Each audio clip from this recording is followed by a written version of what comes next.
time today? Sunset. Let me go live. There's been some updates on I don't know what you want to call this, man. I don't know what you want to call it. Excuse me.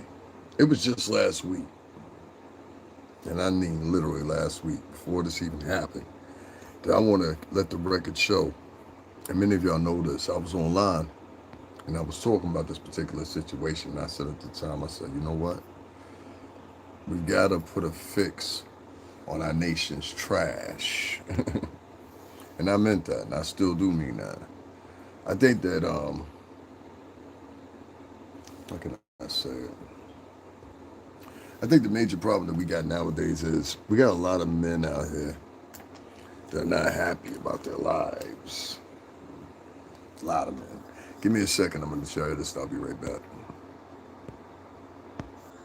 Just give me a second, guys. Make sure y'all hit that like button as y'all coming in. Just give me a second, I'm gonna share this and I'm gonna be right back with y'all.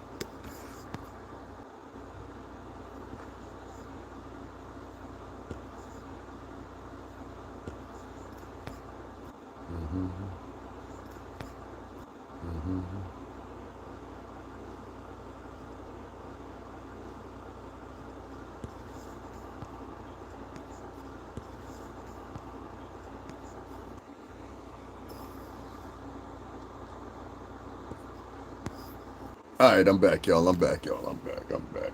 So, I want to talk about this Michigan shooting some more in detail, more than I have been in the past 24 hours, because honestly and truthfully, I was waiting for something to pop and appear from this, and there wasn't much there to pop and appear from this thus far, except for the preliminary investigations, them talking about, the suspect, and that's what I was looking for. That's what I was looking for. I said, I wanted to know, and I think the rest of us wanted to know, how sickening of a person do you have to be? And I want to reiterate what this man did. This man drove his vehicle into a church. Drove his vehicle in, and I talked about this yesterday. So this is not like, and I talked about this, I don't know, maybe 30, 35 minutes after the news outlets had first started talking about it. So it wasn't that long after that. And at that time, they didn't have anybody. Let me continue. Jumps out the car, starts firing indiscriminately. There's children in the pews of the church. Okay, what denomination you are, Muslim, Hepti, whatever you are. Nobody deserves that. He hops out the car, starts shooting aimlessly, and maybe because he ran out of rounds, I don't know, preliminary investigation's not in, maybe he ran out of rounds, maybe he ran out of time, maybe he had a time to plan, but what I do know is, I said one thing yesterday, I said, in my conversation, I said, this sounds like a man that's been trained. Then I went back to, what's going on, Lace Walker? Then I went back to last week, and I said the same thing. I said, a lot of these men that are committing these crimes are either ex-hunters, riflemen, people that are trained previously by the military, things like that, or whatever. We even have instances of people several times in the past 10 years that have joined, thank you, that have joined the ranks of mass male shooters, whatever degree they are. And these people, honestly and truthfully, always have one thing in common. They're always extreme. It doesn't matter what political field they're on. That's a misconstruction of the conversation, I think. It doesn't matter what political form they're on, because there's extremists on both ends. And they both invoking violence. So it might be coming down to a emotion thing, because even somebody would, and a lot of people leave this out of the conversation. I went to college. I can tell you this from a first-hand perspective. There was people that flipped out of college all the time, or at that time, whether they were stressed out from studying, whether they were stressed out from working 2 jobs and studying, whether they were stressed out from having lack of sleep, 2 jobs and studying. You know what I mean? They'll flip out eventually. I'm dead serious. Ask anybody that went to college with any of these freaks, they'll tell you. Especially from some small town, some rural place, they ain't never been nowhere before. They 22. You know what I mean? I was there with a lot. Thank you very much. I appreciate it. And so stress is not even evaluated or on the same equilibrium as education. And some people say, well, if you're educated, you can control your emotions. No, you can't. You know, I can prove it to you. Let somebody call you tomorrow and tell you your mother passed away. See? Let somebody call you tomorrow and tell you your favorite pet passed away. See? Tell somebody call you and tell them your father passed away, your grandfather, somebody that was close and dear to you. Oh, you would call that a trigger. Some people would call that the natural order of life, to have emotion. So for me, yesterday when I heard the story and I heard that this man was unconditionally trained, which means he knew better, and at one time, in some capacity or another, defended this country, or at least was prepared, even if he wasn't deployed, to defend this country. This is what you have to understand. This is a man that was trained by the United States Army. Do you not understand that? He was trained. You're not getting it? The kid that shot Charlie Kirk, to some degree, he was trained in the profession of shooting, if the story is true. Because there's a lot of misconstruction. There's a lot of things that are going on about that. I ain't gonna talk about that yet. I'm gonna wait till something concrete comes through. I gotta see an arraignment first. Once I get an arraignment, the next court date, and I ever got the arraignment, once I get the next court date, I'll be able to know some formal things, and then I can speak on that. But there's a lot of things Candace said. Candace, I heard you. And a couple other people pointed out that do hold some weight to them. Hold a lot of weight to them. But I'll talk about that another time. We got a lot of time to talk about that. Now, I described to y'all yesterday how this man that's trained from our U.S. services, all branches, this is homegrown. So you must understand, they're going to probably classify this, if they don't, as domestic terrorism. Charlie Kirk, domestic terrorism. The attempt on Trump's life, domestic terrorism. And your halting faultiness of not highlighting that in the news is the fucking problem. See, this last fucking week, I just told y'all about this motherfucker, right? These motherfuckers like this right here. And I'm pissed off about it because there was kids in that church. If you don't like the part that I'm cussing, fuck you. It ain't about you. It's about them little babies who was in that church. And he burnt the church down to the ground, which means some kids in that church burnt to death. Don't you get it? You worry about me cursing? Fuck you if you worried about me cursing. I think some kids burning down in the ground with some shit that could have been prevented because some wahoo, and in my opinion, the reason he targeted the Mormon church and I looked at the map. Go to Google Maps right now. It's a 50-mile radius between that town. What is it? Something Blanc Township or something like that. Cape Vault Township, something like that. You can look it up and find it. The exact name, but it's Blanc Township. That place is only 50 miles away from Detroit. Which means that, you know how many different denominations of churches that he passed on his way there? I'll say it for you again, because some people don't get what I'm saying when I'm saying it. The circumference in the area and the length to drive from this Detroit to the location he drove in Blanc Township or whatever. I'll get the exact correct name in a minute, but it's Blanc Township.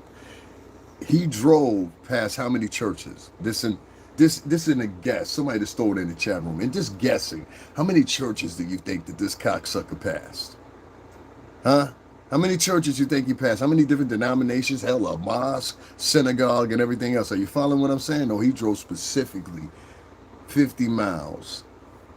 Or how many ever miles, because he didn't live in that area, to that specific denomination. And then he got the whooping and tooting. And this is where I made my what's name connection yesterday, and I'll say the same thing today. I think this has something to do with Charlie Kirk, and I'm going to tell you why. I think they did it as a symbolic play. And even if this is not correct, let's just put it as a hyper-fucking-thetical, okay? Listen, in Utah, that's the home of Brigham Young, right? Well, I won't say the home of Brigham Young, but home of Brigham Young's churches and churches of Latter-day Saints, which happened to be this church that was right here. He is the leader and founding father of the Mormons. Okay, so these particular group of people, I will say they have not been so inviting to other races of people. If many people know their identity, and it weren't so until maybe the 1990s, where in my personal opinion, they were forced by the government. They wanted to keep their, what you would call entitled of exemption, church exemptions. I forgot what it's called, from tax exemptions, but it's I think it's in the full of something with non-profit, which would be a church, and it's not a 501c, it's something else title cast, but whatever the case may be. I think that's what they really did. And once you forbid certain people from joining your church or things like that or whatever, it put you in a different status, and now you're categorized as a club or union gang or whatever you want to call it. So I think that was part of the problem. But anyway, they're based out of Utah. That's my equilibrium right here. They're based out of Utah. So you had some wacko that wanted to make a sense, and I'm just saying this theoretically, all right? So don't I don't do theories much often, but this one deserves one. So we had some wacko, right? He says to himself, well, I ain't near Utah, and I ain't got the money to drive to Utah because I'm a poor vet that, I really ain't getting no money no more. You know what I'm saying? You don't understand. Rich white men don't go shoot up shit. The rich white man go shoot up something, he got a personal problem behind something. Like somebody at that job got him fired from the CEO position. You know what I'm saying? Then the rich white man will go shoot something like that. You know what I'm saying? Now trust me, I know this because I live in Connecticut. There's a lot of rich white people, especially in the surrounding area, immediate area that I'm in. Now, I'm telling you this for a fact because if you look at the backlogs of most of these guys that commit these mass murders, mass male white shooters, they all have one thing in common most of the time. They're usually blue collar, unemployed, just became unemployed, or they have some type of mental illness going on that was preconceived a long time ago, but people didn't think it would meet its extremes, in my personal opinion. This guy, after they do the investigation a little bit more, I'm willing to bet that they're going to find out that this dude, he missed more than enough visits to the local VA medical hospital. You understand? And so, and I know this because my whole family is military. I know when people, like I said the same thing with this dude, but I didn't say it in the sense of, in the sense of military. It was with the dude Robinson or whatever his name is that took the shot at Charlie Kirk, or they say he did. I said to say, you go back and listen to it. The first video I ever did, I said, this sounds like somebody that knows how to hunt. And it's consistent with the area of Utah, because that's what people do out in those plains states. They hunt. You know what I mean? They pick up a rifle at age 4 or 5. You know what I mean? So, and they do it the rest of their life. By age 13, they're a proficient shot. And I broke down velocity, I broke down wind trajectory, everything like that, and I didn't need no help. You understand? So in the conversation whatsoever, I didn't have to reference Google or none of that. You know what I mean? So go back and watch that first video I did about Charlie Kirk. You'll hear me say it several times, not just once, several times I go over it. So and I also go and look up one thing I did look up. I looked up what caliber I was at one point in that video. You'll see that because I didn't know. But other than that, what makes these things synonymous is they happen a week within each other. Not the Charlie Kirk thing, but a week within each other. And then you had another incident, which I want to bring up too, which somebody talked about in the chat room with some dude on a boat. I couldn't even write that in the chat. It was just too much. But the dude in the boat. Did you hear about the dude in the boat? There was a dude in the boat that did a boat drive-by. I ain't never heard nobody doing a boat drive-by. Anybody in the chat ever heard of somebody doing a boat drive-by? That's new right there. That's some shit off of like Grand Theft Auto or something like that. A boat drive-by. That's like the next player in the game. The next level. That's like Grand Theft Auto, where you switch from the streets and going in the cars. Now you're going in the boats. So let's get the speedboat. Don't. That is some shit off of Grand Theft Auto. I'm talking about the old Grand Theft Auto too. Not even the new Grand Theft Auto. The old Grand Theft Auto. That's crazy. But yeah, there was a guy in a speedboat. They pulled up in a speedboat and shot in a docked bar or something like that or whatever. No offense to anybody in here. Y'all think that was a nigga?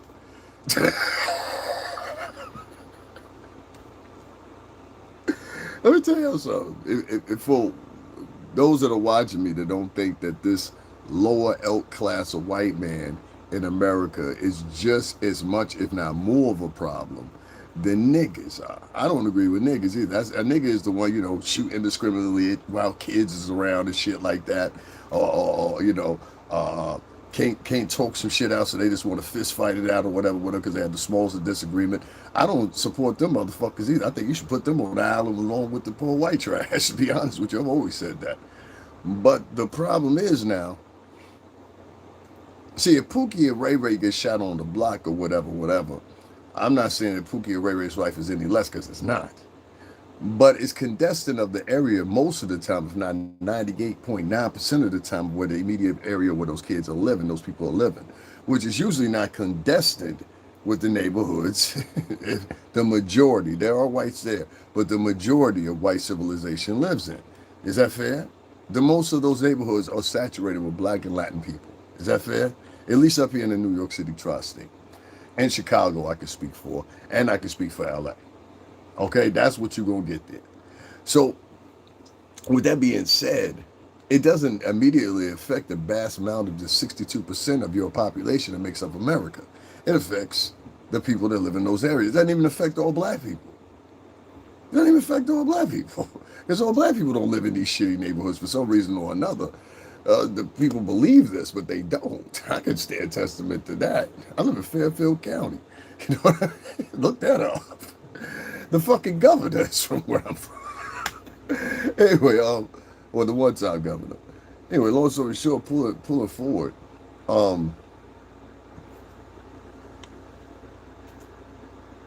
Because I got to say this the right way. And I'll say it again like I said it last week. Our nation's lower elk of white man, aka poor white trash, is becoming a violent tool. And I don't think it's Trump that's necessarily upping these guys to do what they're doing. I think it's more so the thought and the effigy of Trump that's making them feel this stuff is okay. Now, I'll give you a perfect example. I covered the Luigi Marjon thing. I didn't go to the last hearing they had just now with the state cases.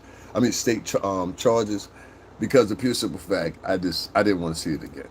But if you were with me on this channel and you saw the last one that I went to, which coincidentally was back I think in May, and at this time Puff had a hearing the same day, did he?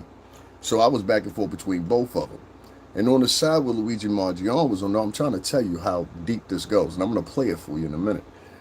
On the side that, because Luigi Marjon was on another court and Puff was at a separate court, so it was two different sides. So when I went over to Luigi Marjon's joint, I was like, yo, this is crazy. Like, you literally had people out there dressed in Luigi costumes with Luigi and Mario, and you had two box trucks riding around like literally in circles over and over and over with 3 LCD screens on them, and they all had Luigi's name superimposed, and they were all saying he was guilty or whatever. Now, unlike those people that were out there, I actually was there on the scene, and y'all find this on my channel. It's on my channel. It's in my lives. I'll just put in my name and put Luigi Marjon behind it. You'll find it. A litany of them. I think it's like 3 of them. I even did a second video when I went back there after all the tapes are clear, but I was there the day that he actually did this. Like literally 2.5 hours after he did what he did, I was there. I don't even think it was 2.5 hours. I think it was 2 hours. Maybe a little bit less than that. But when I was there, all the major news outlets were still there. Everybody was still trying to figure out what was shot or whatever. And it's on this channel, so you can go find it on this channel. Just put my name in, put Luigi Marjon. It will come right up, several of the videos. I even clamped one with Luigi Marjon and the thing I'm telling you about the what's the name, which a lot of people that just went to the last Luigi Marjon trial, they saw for themselves. You know what I'm saying? I said, I know, I told y'all the first time. What you're missing out of the conversation when I'm telling you all these things, if you're not catching it, is people were celebrating a murderer. They're not bragging I was there. I don't like this motherfucker. But people, and specifically white people, would justify how a white man, or Italian American, I would say, killed another white man. So if they were, and they did it based off their belief system of something that wasn't even proven about that man, that was that CEO Brian that got killed. See what I'm saying? Now, I was down there the day that it happened, on the scene there when it happened. Not at the court, just at the courthouse. No, at the scene where the murder took place. It's on this page. Understand what I'm saying? That was not the mode, if you want to say, the attitude. That wasn't none of that was the temperament there. People were sad. I was there. I felt sad. And I didn't even know this man. So there's another video up that I did after I found his route. I ran that back. That's on the channel. There's another video I ran where he escaped from to go to Pennsylvania. I knew exactly where he went to. I ran that. I even showed people how close in proximity it was. So make sure you go check those videos out. They're all on my channel. Just put in his name and put in my name together. They will come up. Trust me. With that being said, it started a momentum after that last court hearing he had and the action he took, killing Brian. It started the villains getting celebrated because at the time, you got to understand the segue. They thought Trump was coming in.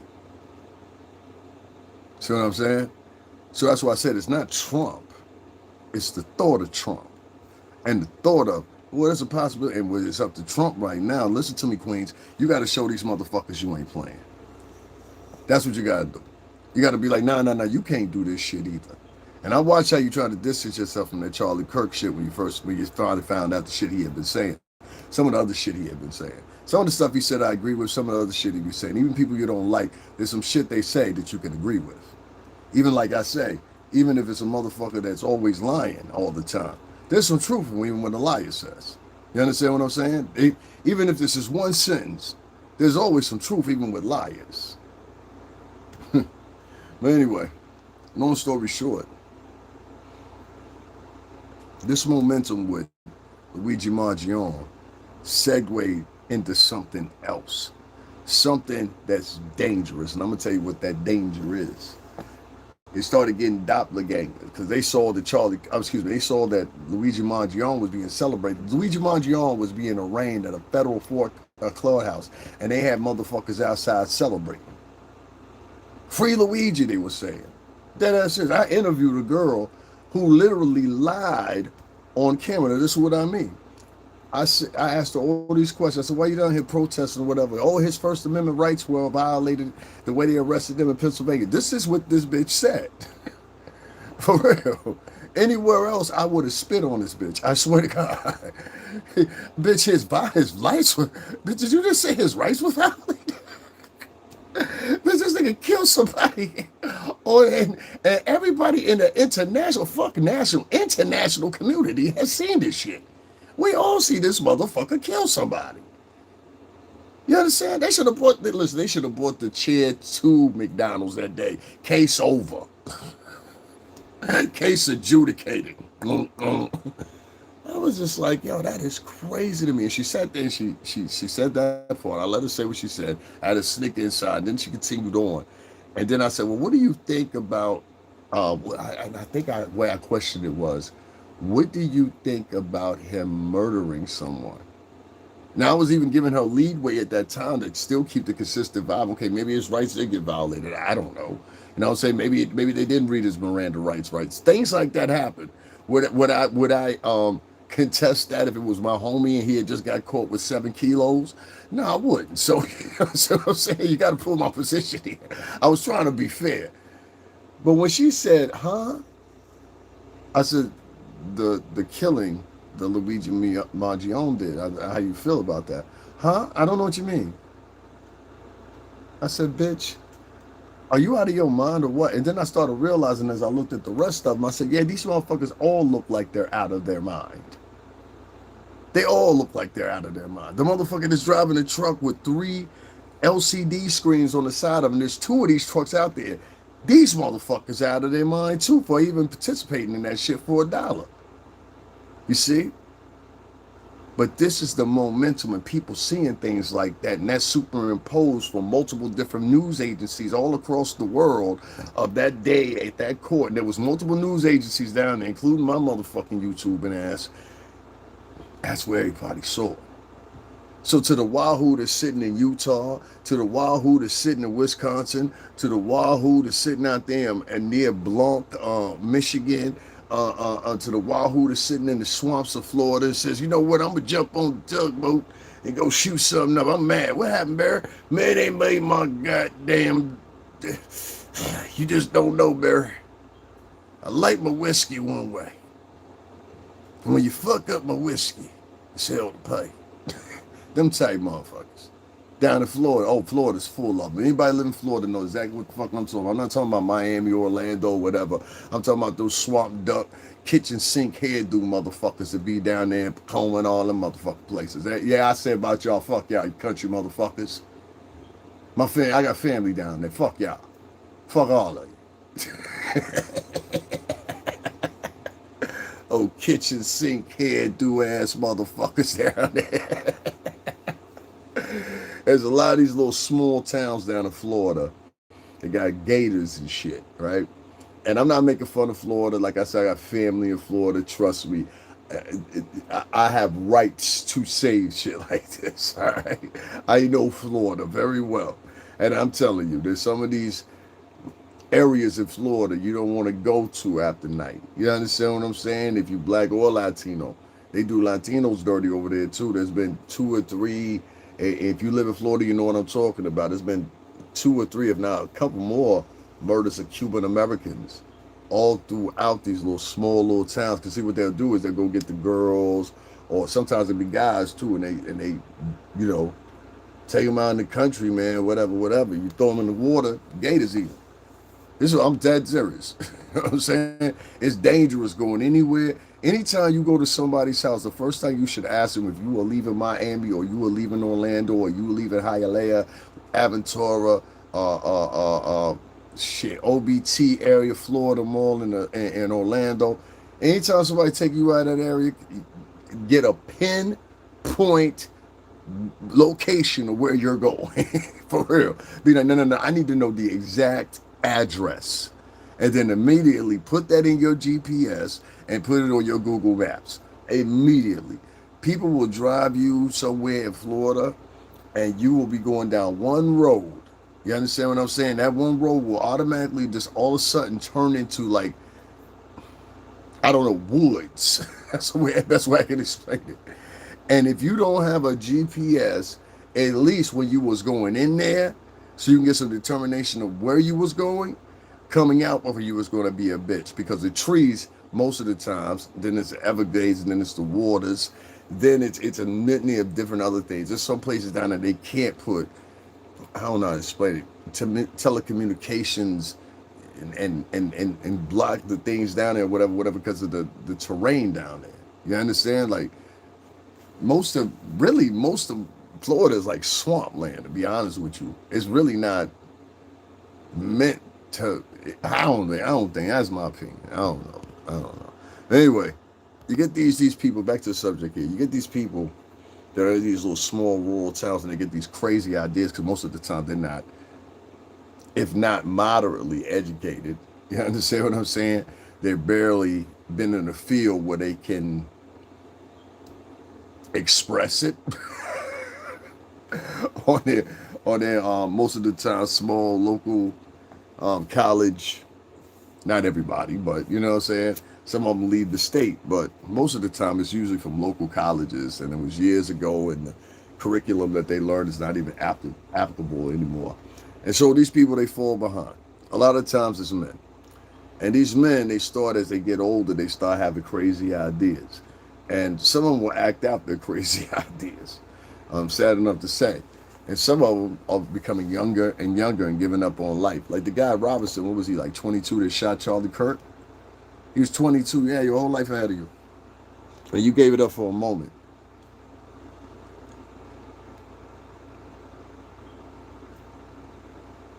Let that sink in. Instead of having all the advantages he could have of life, going to Italy, going to France, partying the weekend, you know what I'm saying, doing whatever he wanted to do, whatever. He said, I got, taking this dude out is that important to the movement. He was that dedicated at 22.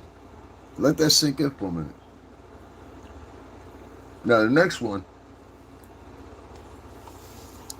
Listen, man, I don't care if Charlie was a hater. I don't care if Charlie was a rapper. I don't care if Charlie was an astronaut. Charlie was a human being. Charlie didn't call for nobody to get killed. So if you in here defending Robinson, 9 times out of 10, you defend that behavior. That's what I'm suggesting. And if you defend that behavior, it's safe enough to say you might be the next motherfucker. Maybe we should take a look at you earlier. You know, Robinson was here on you on the tour with us. Yeah, he left his manifesto here and all that. You ain't know that? They sent you over here. Let them know I shoot back. All right.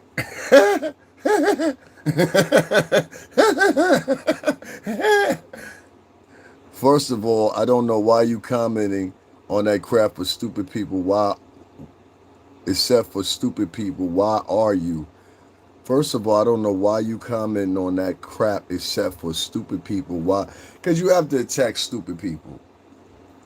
You have to. That's a problem y'all been neglecting. See, let me tell you what I mean. A lot of y'all done got into this form mentally, but not physically.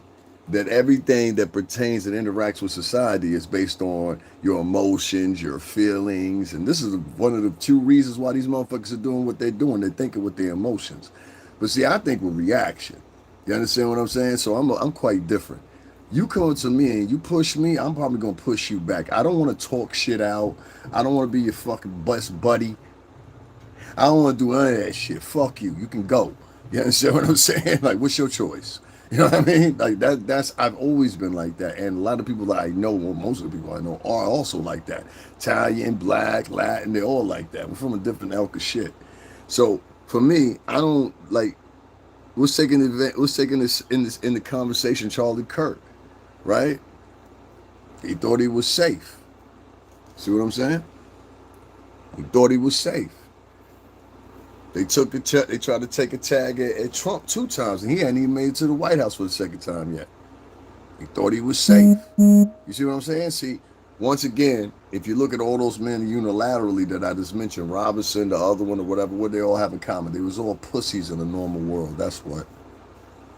Who have beat I get that nigga a wedgie in real life, and you couldn't do nothing about it. What the fuck you gonna do about it? You understand what I'm saying? Those are the type of niggas physically you could do whatever the fuck you wanted to them niggas. You understand what I'm saying? I'm talking about the motherfuckers that shot Charlie. That's what I'm talking about. I'm talking about the motherfuckers that shot Charlie, the motherfuckers that shot at Trump, the motherfuckers that shot at the motherfucker that, well, maybe not the dude that ran into the church yesterday because he was military trained. But him, the other one on the boat, all those people, the one thing most of them, I say 80% of them got in common, they're all pussies. And this comes from this woke, in my opinion, overemphasis on education versus muscle.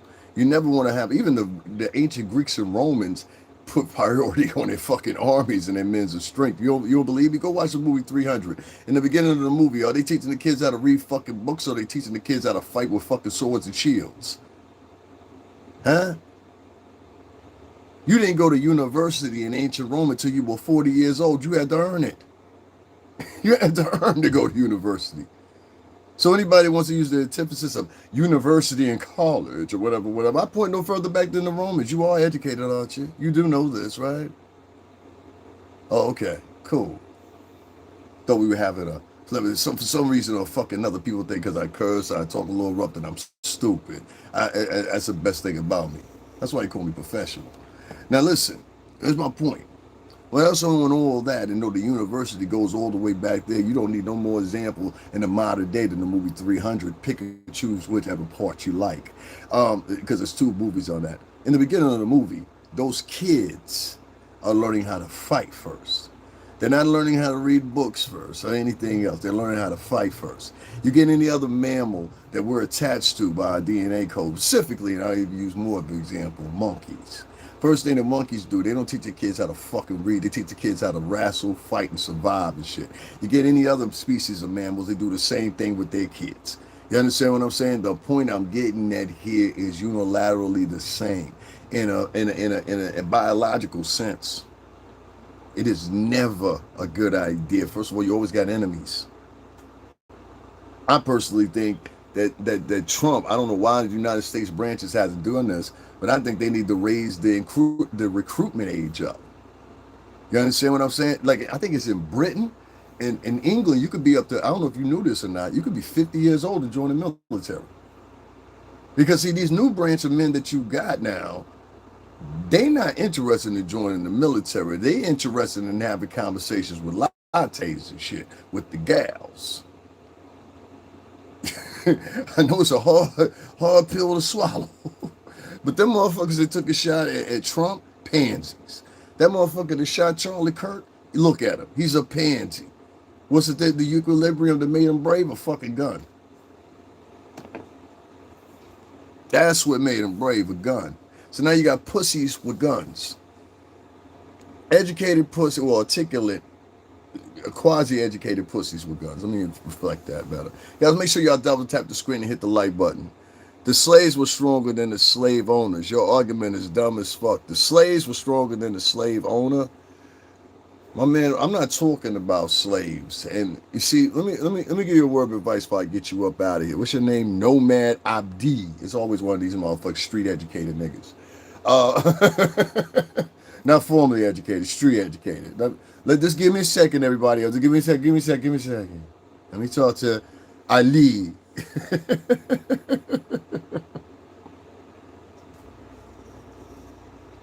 The man in the background is cheeked up. Good for you to point that out, sir. You can get the fuck up on out of here with that dumb shit. All right. Nomad Abdi, let me answer you. The slaves were stronger than the slave owners.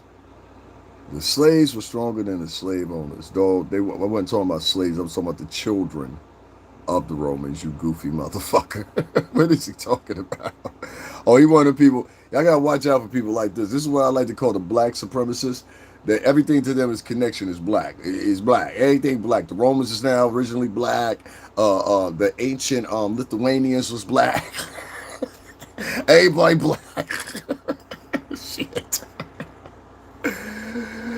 Oh god. Oh, and here talking dumb shit. All right, let's get this dummy up out of here. Anyway, long story short, I'm not even going to answer that. It's not even worth interrupting the conversation. My point is, long story short, right, guys? Anytime that you don't put focus on your strongholds, any civilization falls. You understand what I'm saying here? I'll say it for you again. Anytime you don't fortify your forces, every time you will see your society fall. Now, I'm speaking of the Romans, and I said that the Romans knew this originally. If you watch the movie 300 or whatever, even though those were the Spartans, the same dynasty. Same dynasty. Romans, Greeks. Anyway, long story short.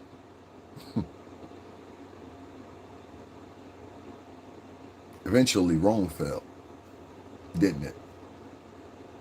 Rome was destroyed, put in ruins. Libraries burnt. Archives lost. Lives lost. Hell, even in Pompeii, you can still go through and see the relics, the ashes solidified them. Rome is fallen, and Rome re-risen. Make sure you get your stories correct. Okay, thanks. Bannon and Thales said don't. You know you're German, sir. Drumpscheit. You can't say it like that. You can't say that.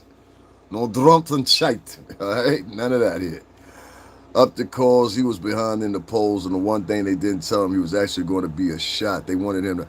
I don't know, man. I don't know. I think both of them. You know, I got my own opinion on both of them. I hear you. This ain't the time to have that conversation. If you get what I'm saying, but I get what you're saying.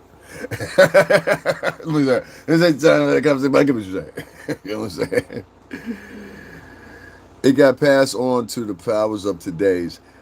And to a certain degree, I think the ideology and the structure definitely. I mean, we have university, right? That comes from the Romans. We have Senate. That comes from the Romans. We have Congress, which is a revitalization of God. What was it called back in the days? There was a different term for it, and usually it was held by at that time religious men. To be honest with you, but I forgot what they were called at that time. Then yeah, I mean, everything basically they got, and I can say a lot of it was grabbed from the Egyptians, specifically the Nubian periods, rule. And depending on, and a lot of people, they have the conversations about, yeah, but see, the Roman Catholic Church gets confused a lot of times with being Grecian or being Roman, when it's actually not. The Spaniards, yeah, their dynasty, you could say, is also there, but so does the Portuguese. You see, and so do the Turks when you're talking about Italians, and so you have like several different dynasties, which the closest would be Italians, you know. And I agree with you. I hear you saying the Roman Catholic Church, but at the same time, the Italians and the Romans are not one of the same people. They're very different people, very extremely different people. I don't even think you could compare a modern day Italian from any perspective with an ancient day Roman outside of the fact of geography, meaning where they're positioned at. The only problems that exist today is the banking elites, the Vatican protected by the U.S. military and its allies. Yeah, you ain't going to attack the Vatican. That is true.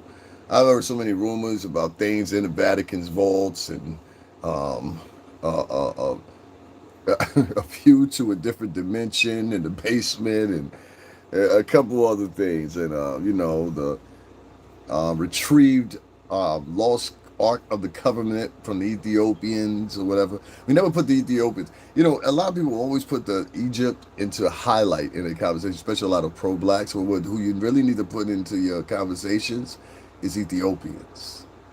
Oh yeah, Ethiopia is the key to your questions, not the Egyptians. Even the Egyptians got from the Ethiopians. The oldest, I'll give you another one. You always look to Egypt for the oldest pyramids, but the oldest pyramids are actually in Somalia. Did you know that? The oldest as the first pyramids and the most intact pyramids are actually in Somalia. They're not in Egypt. Egypt, yeah, they adapted pyramids, but the first ones in the region that still stand to this day in Somalia. You should go check that out. Those are the actual. Yeah, I ain't giving you that much.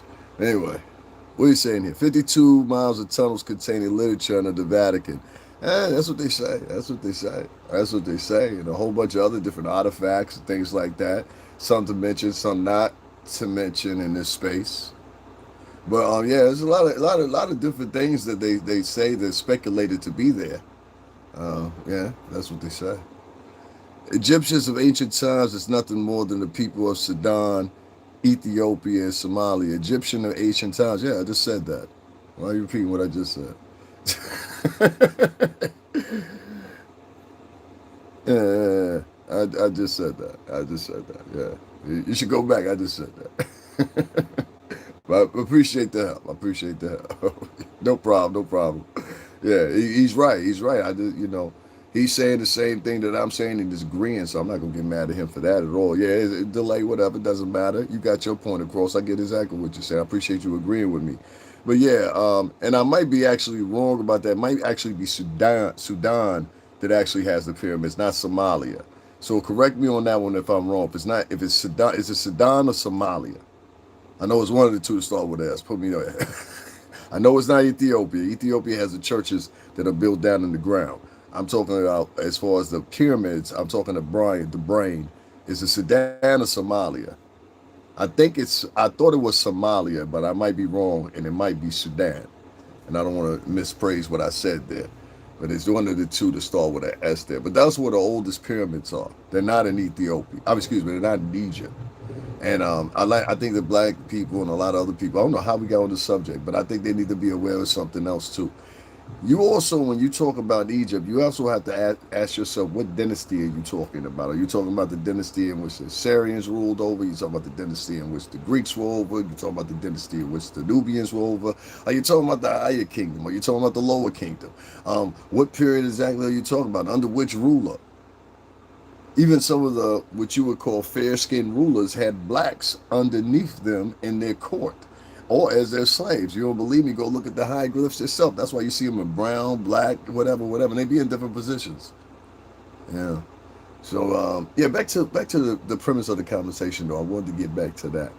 And I wanted to delve back into that from right here when we were talking about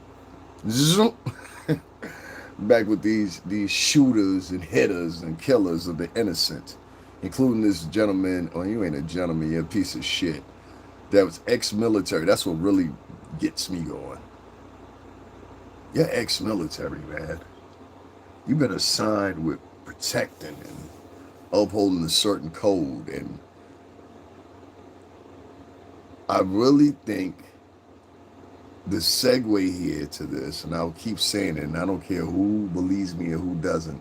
I think it'll actually come out. Y'all remember me saying this.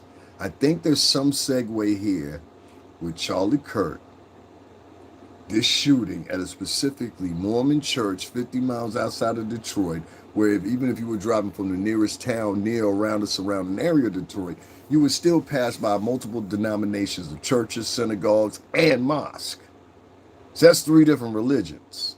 You understand what I'm saying? He picked specifically a Mormon church. One of the biggest Mormon churches out there was. They said there was hundreds of people in there. You understand what I'm saying? Now, when I was young, I used to go. I have to go to church. It was mandatory to go with my grandmother, which was my mom's mother. It was mandatory. We went to church Monday, Tuesday, Wednesday, and Saturday and Sunday. That's why I quote shit out the Bible so quick. I was like, I was born into this. You don't never want to get in a conversation with me about the Bible. I'll eat you alive. Like, seriously. So, we at vacation Bible school, choir rehearsal, her choir rehearsal, church dinner preparation. They had a big church. Like, we went to a big church. And they added on to it, so it was a huge church.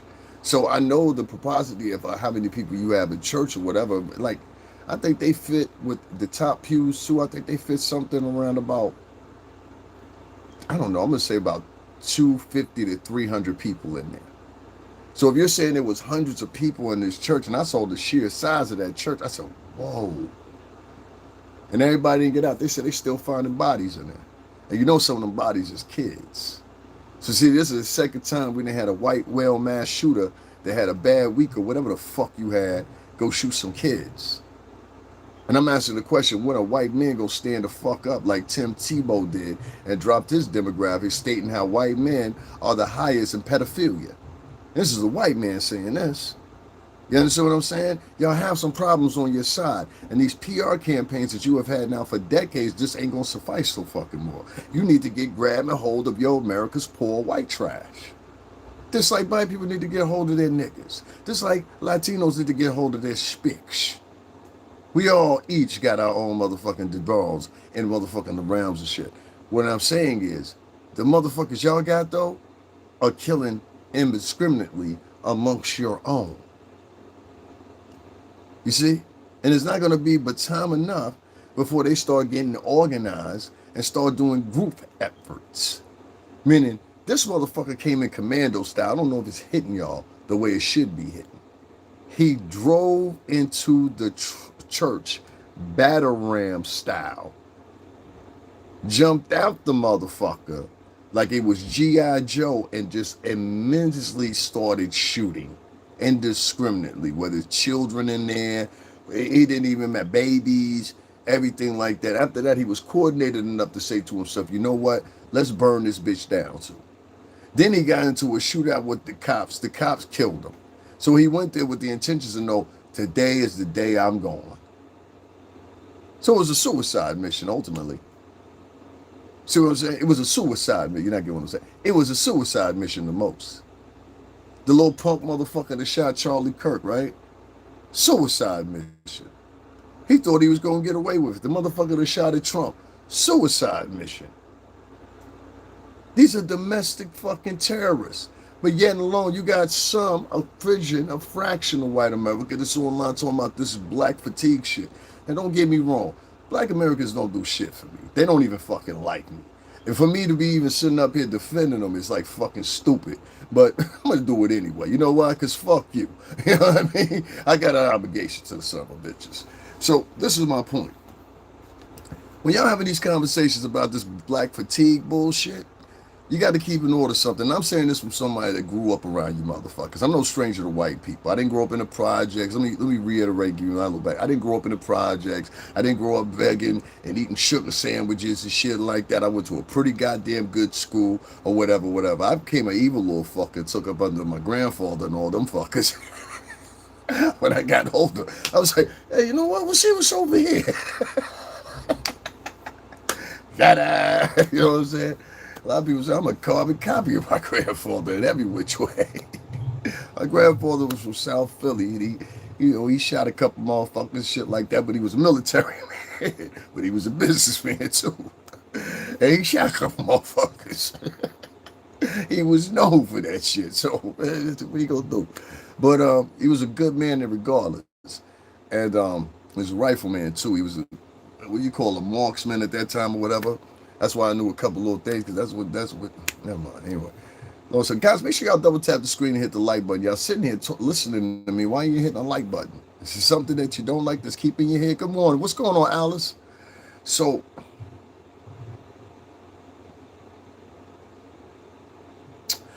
I want y'all to understand this.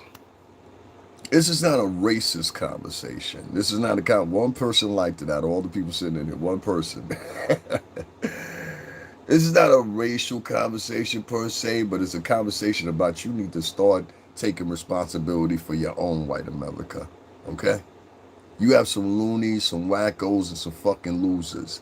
And you motherfuckers got to start admitting it.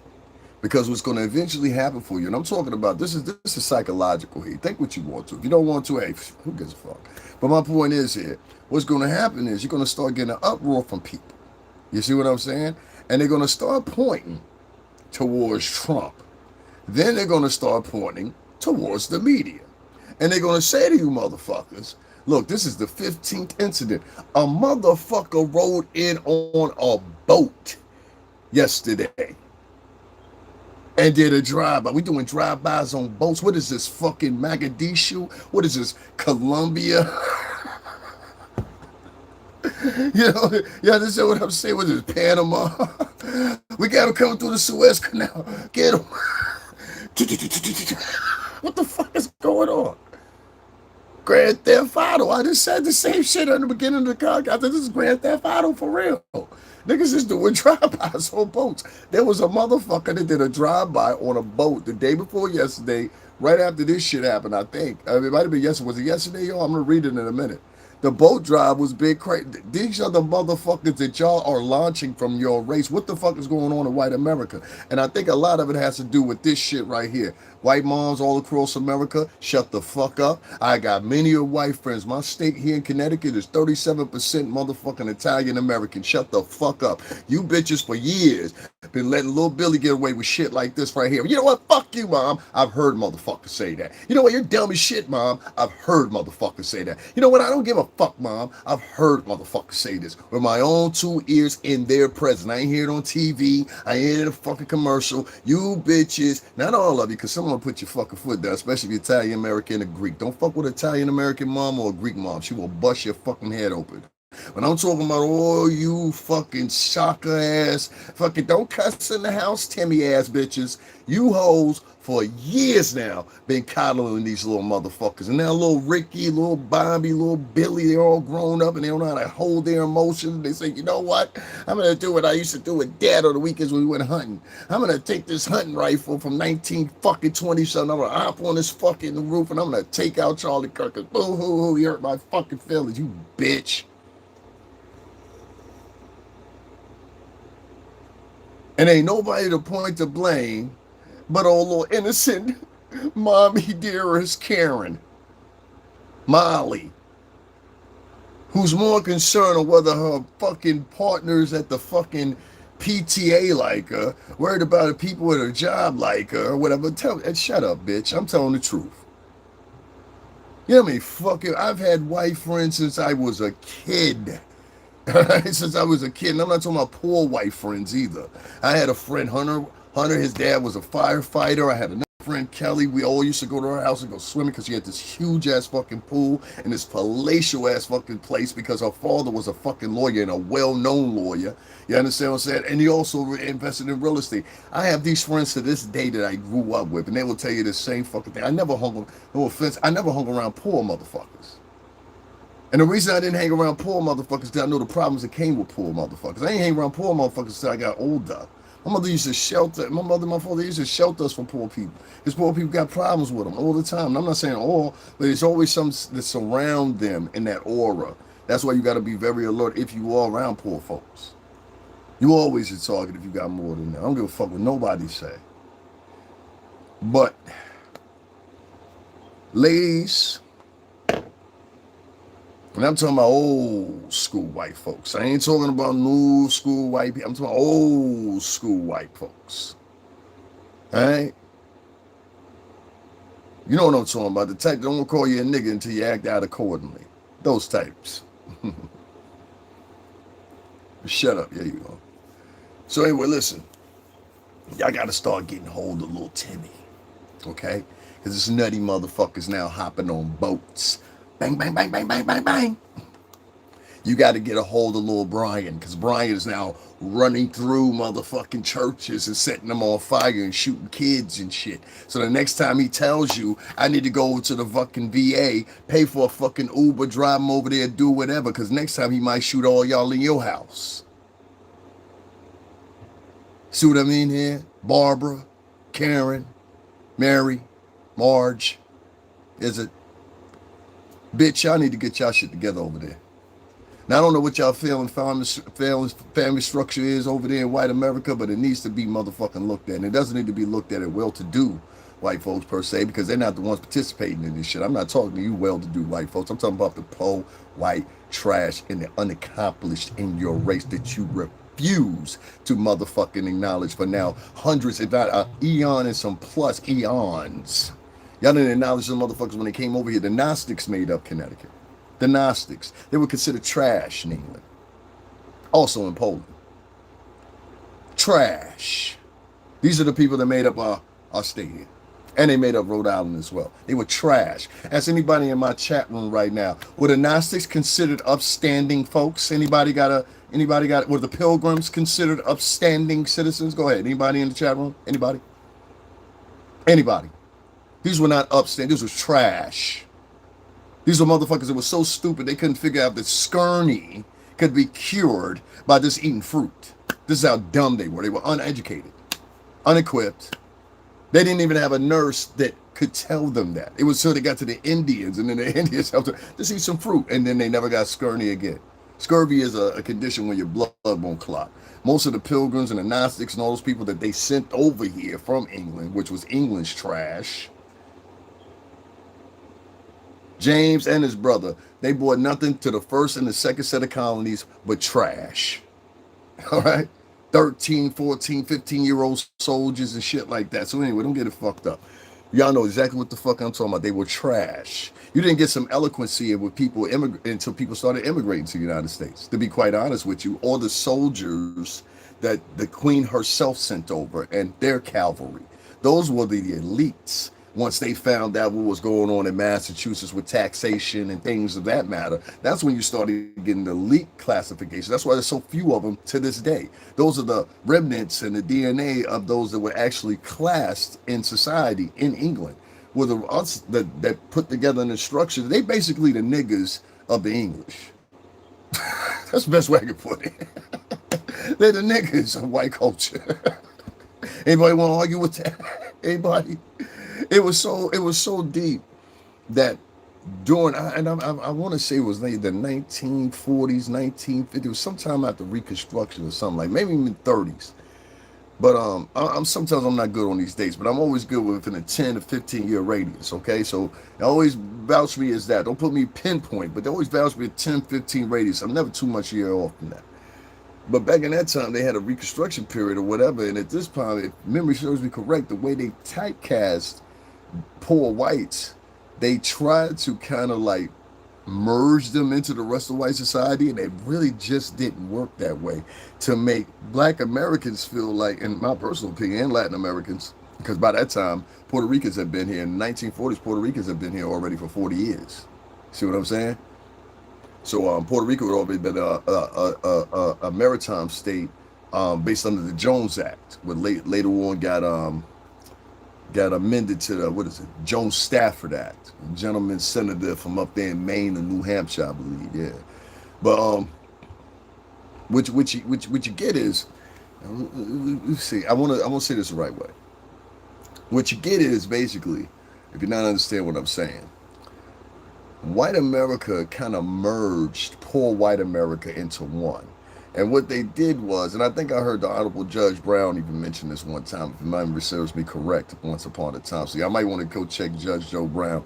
He might can say this a little bit better than I can.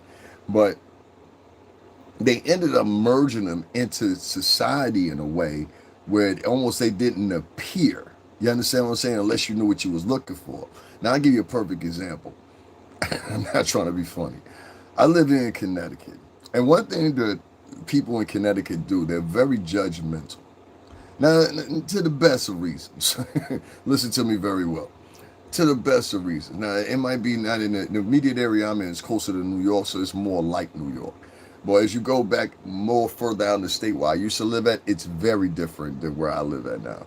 And so people are a little bit more tight knit. People are a little bit more towny. You understand what I'm saying? And people like it's nothing to know everybody that lives around in your surrounding area. It's nothing. And sometimes it works to your advantage because these are the people that will look out for you if you have a flat tire. These are, oh, Bob's passing by, we straight. You know what I'm saying? Like, dead serious. Well, when you get sometimes people from these small little towns like this, you also get another batch of type of people that get ideas in their heads. They're not too sane. And you get people that are raising and rearing these kids in these little small towns. Usually they're very idealistic too. And so these idealistic ideals, which most of them really are, turn to fluctuate into action. Well, you know what? I want to go take them out. This is what happened over here in a small town in Utah at a college campus with Charlie Kirk. I'm trying to tell y'all something. There's thousands of these motherfuckers within white culture. And I keep trying to tell y'all that. Here in Connecticut, we've got no less than a good segment of the population. I know I'm going off a little bit, but I want to say a good set of the population that is mostly Italian American, Greek, and Jewish. And what would I say after that? The rest is Latin and black and white. And you could take your choice or whatever. My uncle lived in New Canaan. Okay, so you know exactly what I'm talking about. Shout out to New Canaan. I ain't never been out to New Canaan. But I'm talking about, I ain't talking about Hartford County area, but I'm definitely talking about, you know what I mean, out that area. It's very different. It's Shelton, and New Canaan, and Wells, I was going to say New Haven, Dirty Water. I always call it Dirty Water. Waterbury. That's a crazy ass town right there, but that's a perfect example of it. Waterbury. You ever go out to Waterbury? Oh shit. Good luck to you. There's some places in Connecticut. Trust me. You'll bow down. Trust me. Go out to the Hayford. Go out to Hayford. Go out to Pistol Wave in New Haven. They call it Pistol Wave in New Haven for a different reason than people think. The first gun ever manufactured, Hun gun ever manufactured in the United States was manufactured in New Haven, Connecticut. Do your due diligence right now. You can look it up. We're a major gun manufacturing port. The first military contract to produce weapons on a mass scale basis was in Hartford and Springfield, Connecticut. It was a conjunction between the two. You can go do your Googles and look that up for yourself. Oh, this is a gun happy motherfucker state right here. We got over 135, I believe it is, gun ranges. Oh yeah, this ain't state you want to come around fucking around thinking you're tough. this ain't state. I love living here.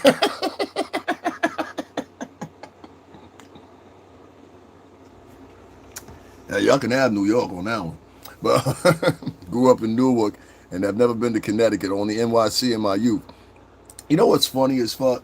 No, what's going on, man? I'll be down in Jersey too, man. I gotta take out go see because I got a lot of like. Okay, so many people, y'all, if y'all my long time subscribers, y'all remember my two homeboys, Joey and Dominic, and big fuckers, big. I'm talking about big stalky Italian motherfuckers. And they're originally from here in Connecticut, but they were born here in Connecticut, but their family lives in Jersey. These are my Italian, like when I say Italian, like the Italians we have out in Connecticut are a little bit different than the Italians you got in Jersey. Italians you got in Jersey, y'all motherfuckers like to party, wear cheap suits and shit like that, but you know what I'm saying, riding limos and shit. you kind of like the Italians in like Staten Island or some shit like that. Y'all ain't really like the Italians in Brooklyn or the Bronx or whatever. Y'all they're totally different. It's Caprese, Turkish, and then there's, Napolis, and then, if you don't know how to distinguish Italians, you shouldn't be around Italian people. You're going to get embarrassed. But anyway, my friend Joey and Dominic, they own a restaurant down there. I ain't going to say the name of the restaurant, but in the early times of my page here, I used to go down there all the time or whatever. But I know the first thing people say, it was like, yo, who the fuck is that big motherfucker? I was like, yo, that's not, he ain't want to be on camera like that. But Joey, he came on camera a couple of times or whatever. But shout out to them, both of them. Love you guys or whatever, whatever. But they're over in Newport. That's my point. You know what I'm saying? So I used to be in Newport. I'll be in Hoboken, definitely. I know Hoboken like the back of my hand, man. There's some parts of Hoboken that'll trip you out. You be like, yo, this is over here? Like, for real. Hoboken is beautiful. Very expensive, though, now. Patterson, I used to be a little bit in. But North, man, listen. I used to be in North. At one time, I used to be down there like 2, 3 times out of the week. Just running, like. And, like, Newark is a place, Jersey, period. Jersey don't trip. If somebody in Jersey got a problem with you, yeah, it can escalate real quick, and niggas will jump you down there. Hey, don't get it fucked up. Niggas, they love to jump people down there. Like, that's one thing I know. They like to kick and shoot. For some reason, I don't see those Italians that used to be around back in the day working. Yeah, Port and Newark and Port Elizabeth. Yeah, maybe Bayonne and Staten Island. That's why I said that. That's exactly why I said that, because they all used to, like those guys, they used to, and it's crazy. I'm not even that old, but I know what you're talking about. Those guys, they used to be down there. So you know Italian Americans. They used to be down there to work, and then eventually they would end up moving to Jersey because of the commute. You understand what I'm saying? So you get somebody that was from Brooklyn, Bronx, or whatever, whatever. That commute take you an extra hour just to get, if you come to 34th Street to get down to Jersey. You know what I mean? Yeah. I'm glad I found your channel. I really enjoy listening to you. Thank you. Yeah, and they do that too. They say they'll jump you, but my point is they jump you. Yo, you get into an argument with one of them motherfuckers down here in Jersey, and he got more than 6 people, and all of them gonna beat you up. Like, I'm trying to tell you, you better be ready. And don't pull a pistol; it's gonna make it worse. They're gonna shoot at you, all of them. Like, I'm trying to tell you, like, don't do it. Be like, you got it, homie. You got it. I never had a problem in Jersey like that. I had people down there, maybe that's why. But I never had a problem, especially in like Newport, or sometimes I would go with Joey and Dominic, because they would go down to Port Elizabeth too, because they're in the restaurant business, so you get what I'm talking about. They would go down there too, but there was another spot they would go down there too, and they would get shit. And I forgot what the fuck it was, but they would go down there too. My ex-husband family came into the boat straight from Sicily. That's what I'm talking about. Like, you gotta know Italians. Like, it's Sicilians, Calabrese, Turkish. I know a lot of Turks. Those are usually like a lot of brown skin, like Sicilians. They got a lot of brown skin people in their regions, and not all of them are mixed with black either.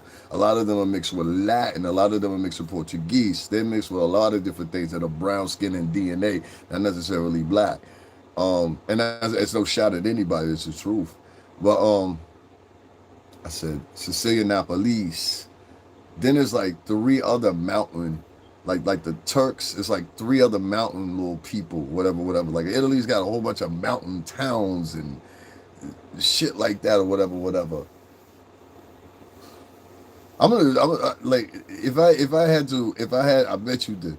If I had to, like, if I was gonna leave somewhere, move somewhere, I'm not gonna say that, but Italy would definitely be on the list, and not on the wish list either.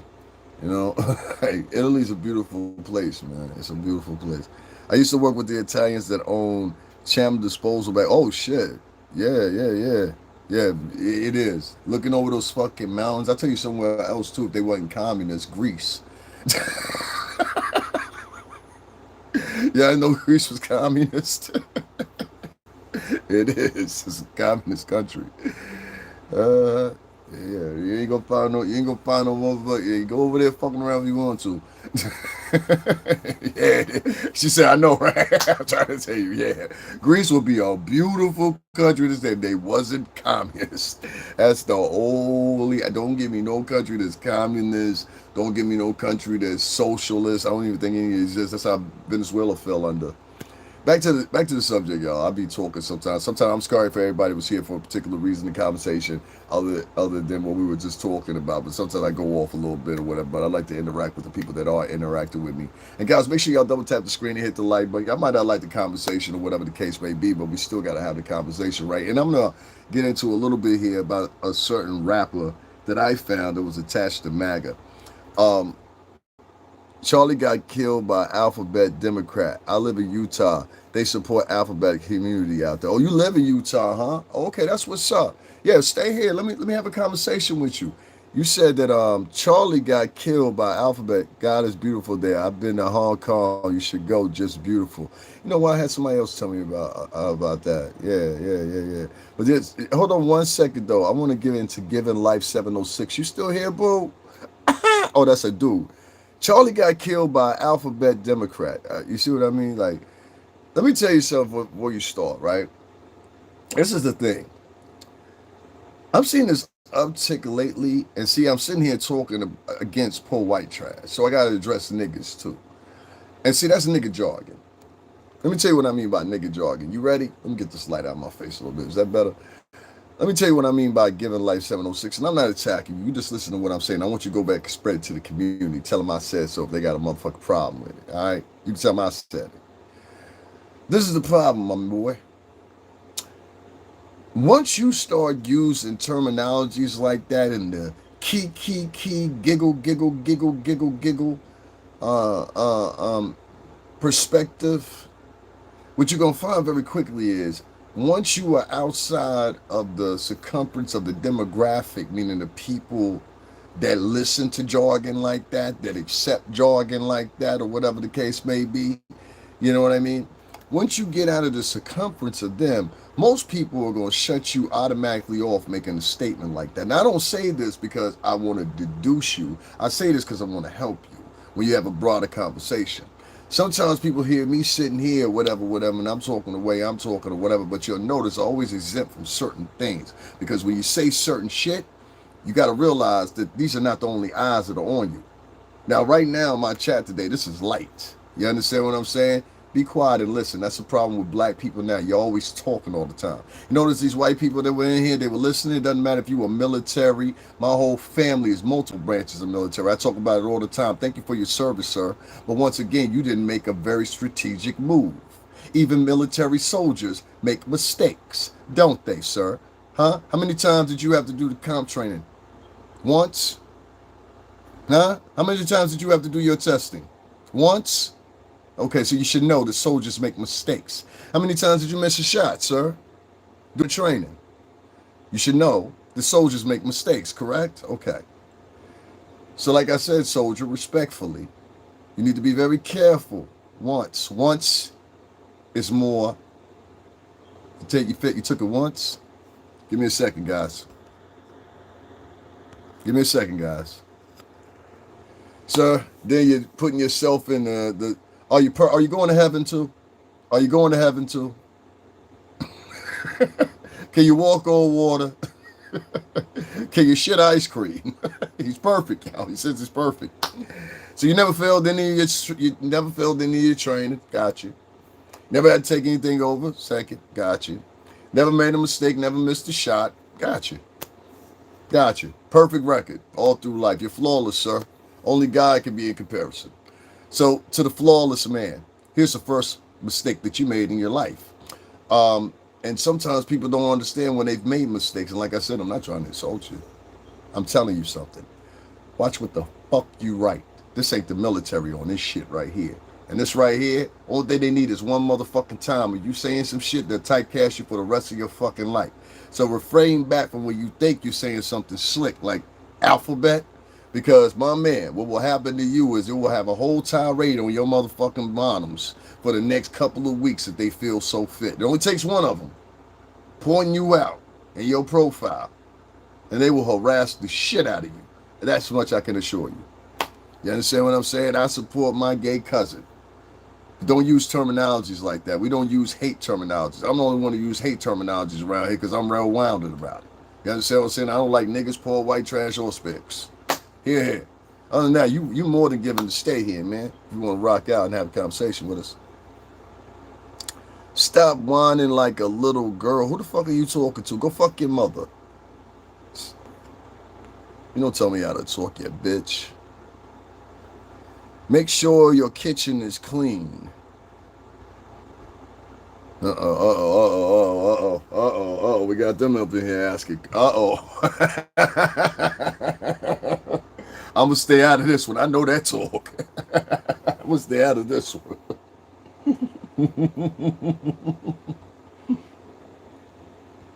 He's still in here, the brain. He's still in here.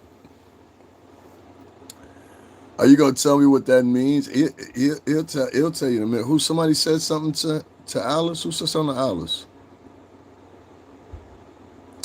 Alphabet means the LBGTQ community. He could have just said that.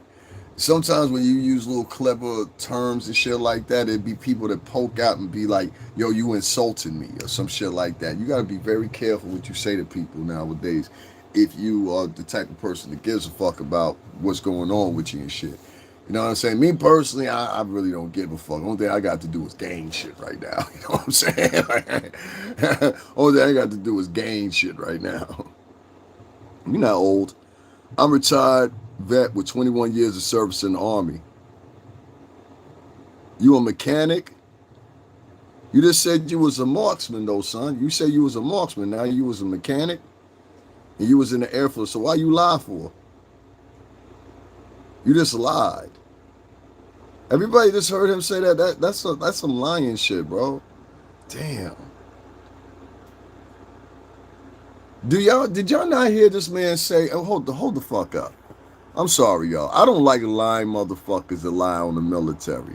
Now I'm starting to believe you wasn't even in the military. Because niggas in the military, I ain't never seen none of my uncles or none of them. Here it is right here. He said he ain't failed the test but nothing but once, and I'm a marksman. You didn't say nothing about you was in a motherfucker, what's the name? Get your lying ass out of here. See what I mean? Hold on one second. Hold on one second. Hold on one second. Hold on one second. Let me get all that so niggas know that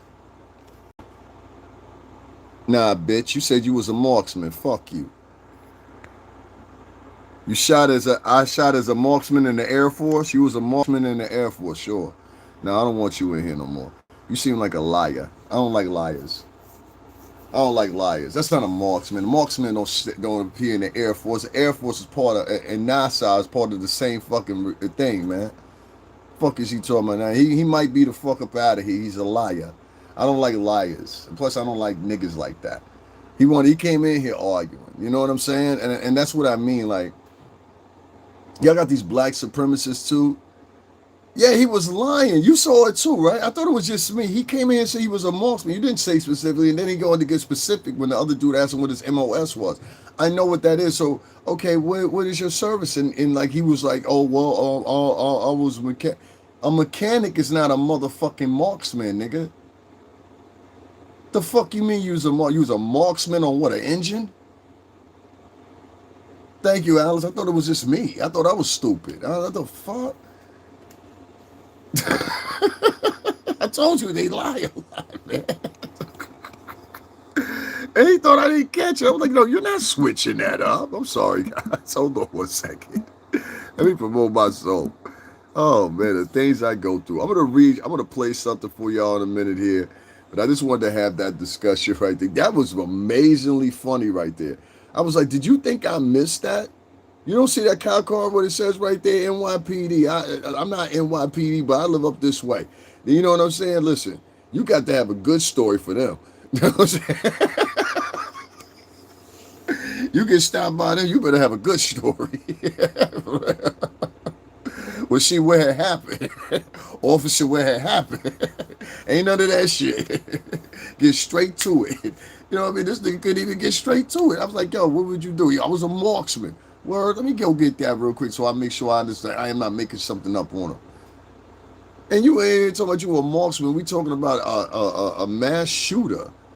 I don't think it's the best place to discuss that shit. Fuck. We ain't talking about mass shooting. So you talking about, yeah, I was a marksman. I might need to unblock that nigga. Like, yeah, I might want to keep an eye on this motherfucker. Officer, I'm just doing my part for the country.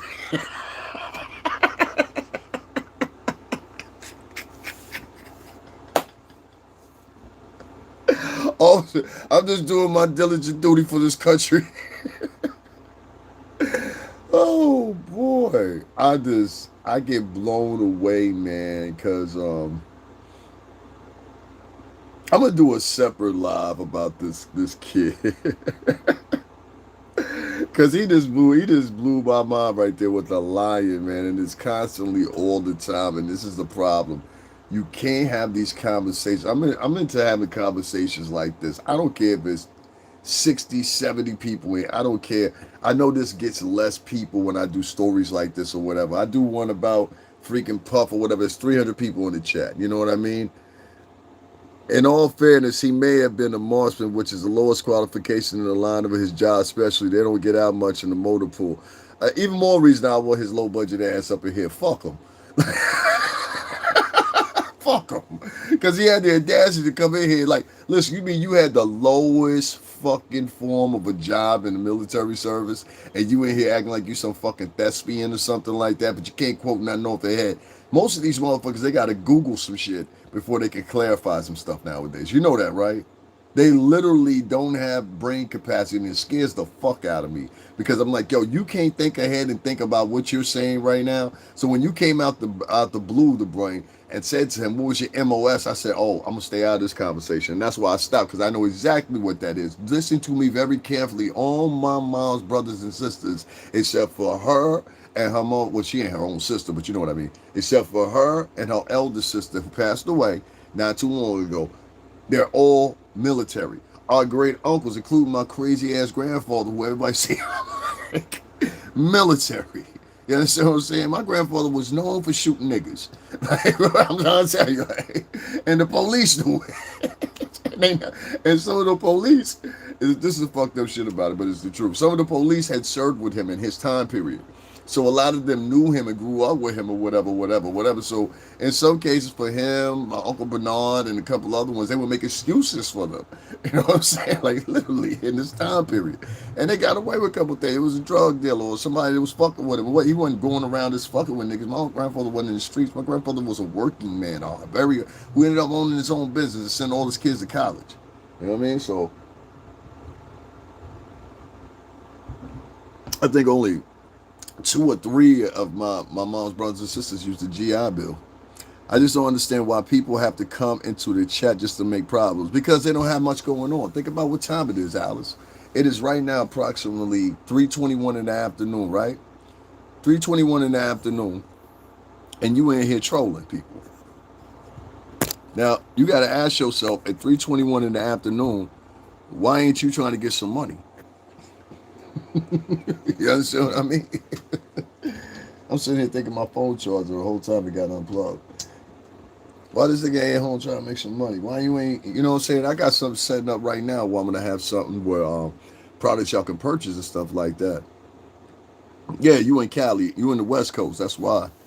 I just don't understand why people have to come into the chat room to make problems. That's just what they do. That's just what they do. And sometimes I invite it, and sometimes I don't. I mean, it gets tiring. Plus, the fact that I'm not making no money off this. I'm not making no money from Google either. Like, you know what I mean? I'm at, what is it? Almost close to 1 million views for the start of the month. The start starts. Like for us, the Worcester. Oh, you in? Yeah, that's what I say. You're in the West Coast. I've been out to Erie before. I know AZ, man. Shout out to who was it? Mesa and Tempe. You know what I'm saying? I was out there in I guess that's Tempe when they first introduced them green trolley cars they got out there.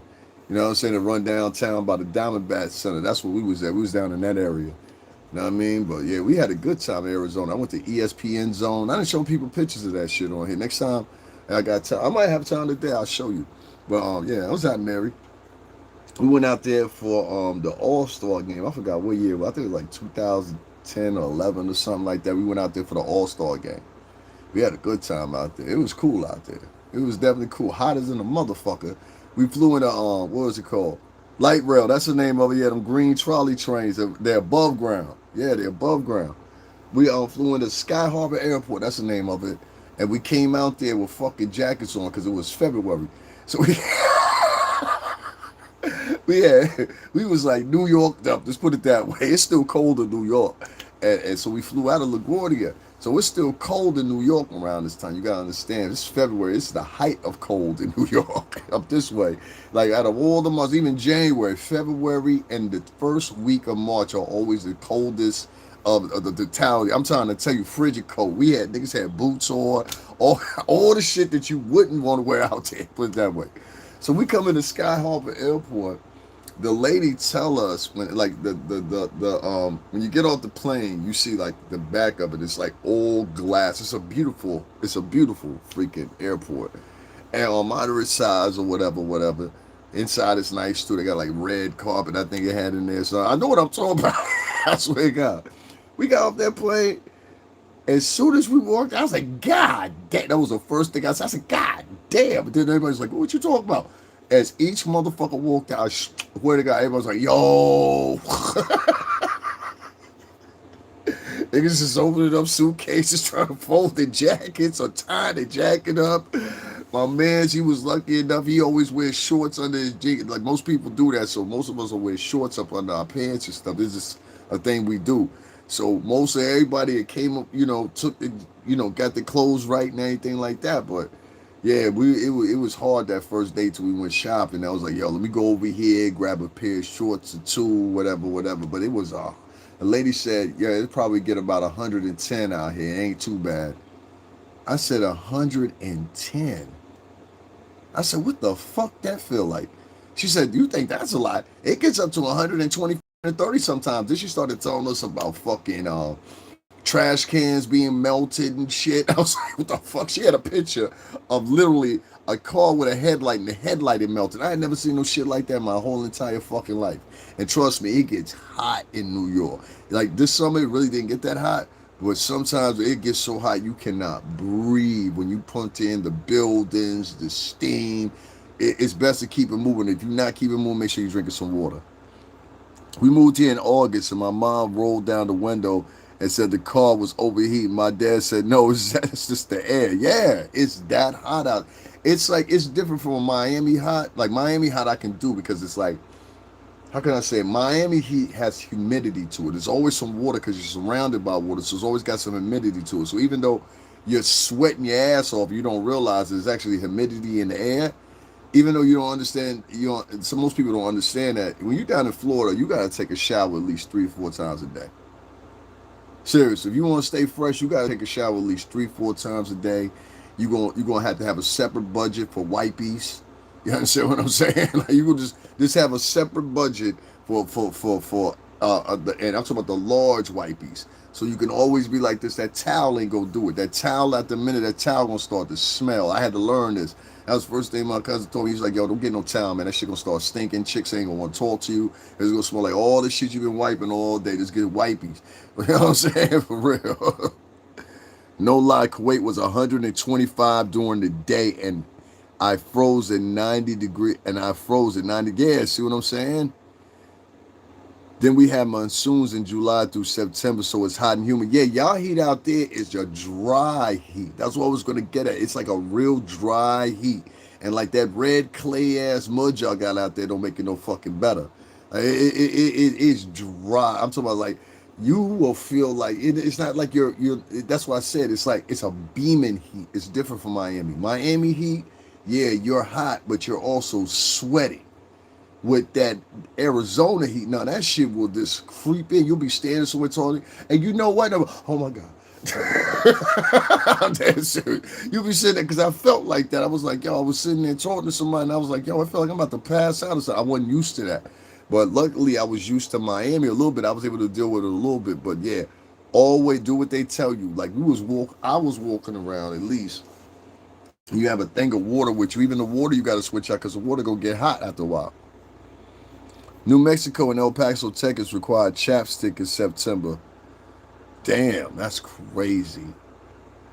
We moved here in August. I read that Kyrgyzstan was the coldest place I've ever been next to Afghanistan in December. I felt like my bones were aching. Wow. Yeah, I know a lot of those Middle East places. I didn't know that, but in the deserts and stuff like that, it gets freezing cold out there. Born in Chicago, so I know the trouble. I hear that shit. And guys, make sure y'all support the channel. Hit the Cash App, man. As y'all know, last week I was down at the Diddy trial. I didn't go inside. I could have. It's a reason why I don't go up in there. I'll just put it that way. You know what I'm saying? It's a reason why I don't go up in there. It's a reason. You know what I mean? And so I stick to that reason. So when people, because somebody asked me, it was like, how come you just stood outside? You can't go inside. I said, yeah, I could go inside, but it's a reason. That's all I say. I'll reveal that to y'all later on, but it's a reason I don't go up in there. It's not because I'm not allowed either. It's a reason. I'm more than allowed. You know what I mean? That's where there's a pool in the backyard. I hear that shit. But yeah, I've been covering a lot of stuff, man. I slowed down on I'll probably speed back up on that today sometime a point. That's why I'm doing this now with the how long we been live? An hour and a half? Yeah. I'll probably speed it up later on with some other shit or whatever. Make sure y'all support my channel too, man. Y'all nobody support my channel. I don't know what it is. Like, oh, what is it? 'Cause I know they got mad the other day. I told y'all it was gonna happen the other day too. Where I just want to have a little banter in chat real quick. I told y'all the other day it was gonna happen just like that, where certain people had subscribed to me, and I knew they had subscribed to me because they heard me talking about Diddy and they knew my connection with working with the company for so long and all that. I worked with Bad Boy Entertainment for almost 2 decades. So last week I was down there for the little hearing that they had, as I'm supposed to be. You know what I'm saying? If anybody's supposed to be down there, it's supposed to be me. Me, Lucci, and people like that. That anybody else, I don't know, y'all just there. We part of this. So it was important to me to be there because I was one of the people that took a lot of ridicule. I took a lot of hits as far as subscribers. People that used to donate to me stopped donating to me because it wasn't even like I had announced anything or anything like that. And I'm not crying about it. I'm just telling what happened.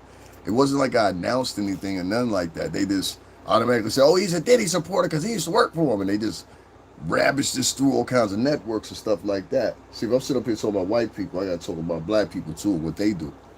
Now, we can't just have one dimension. You could be like, yeah, preach. I need y'all to see in the comment section, be like this, preach. Yeah, that shit do go on because it do go on. And it's happening with a lot of other bloggers too. And so what they did was they encouraged people not to fuck with certain bloggers or whatever, based on their position and how they feel. Fast forward, the shit is over, but they still mad because a lot of them and the things that they wish for didn't come true. You understand what I'm saying? Now, I'm not saying Puff is innocent. Yeah, he did beat Cassie. I saw that shit with my own 2 eyes. Yeah, you was a nasty motherfucker. You was doing all kinds of shit. But you wasn't sleeping with no men. All these stars they said was involved, kind of find out they wasn't involved. So I asked the question. I raised the question this recently. I'll raise it again. It's amazing how all these people that were wrong about almost everything that had to do with this case are still receiving donations and support and everything else or whatever. And I think it's really based on the fact that they wanted to see a man of color go down. And I think that's a sad thing about it. And I watched the other day when I went live, I only went live for an hour and had 23,000 views by the time I finished, right? And nothing but one person. And I'm not asking no sympathy or nothing like that. I was taken back and I was like, damn, only one person donated a dime to me, nigga. I'm out here in the rain.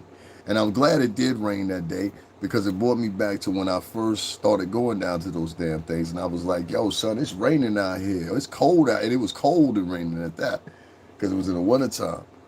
And even then, they was mad at me because of the pure simple fact of one thing. You even see it reflected in the likes. Notice how there's no likes or whatever. I have a certain segment of people that follow me that don't like me.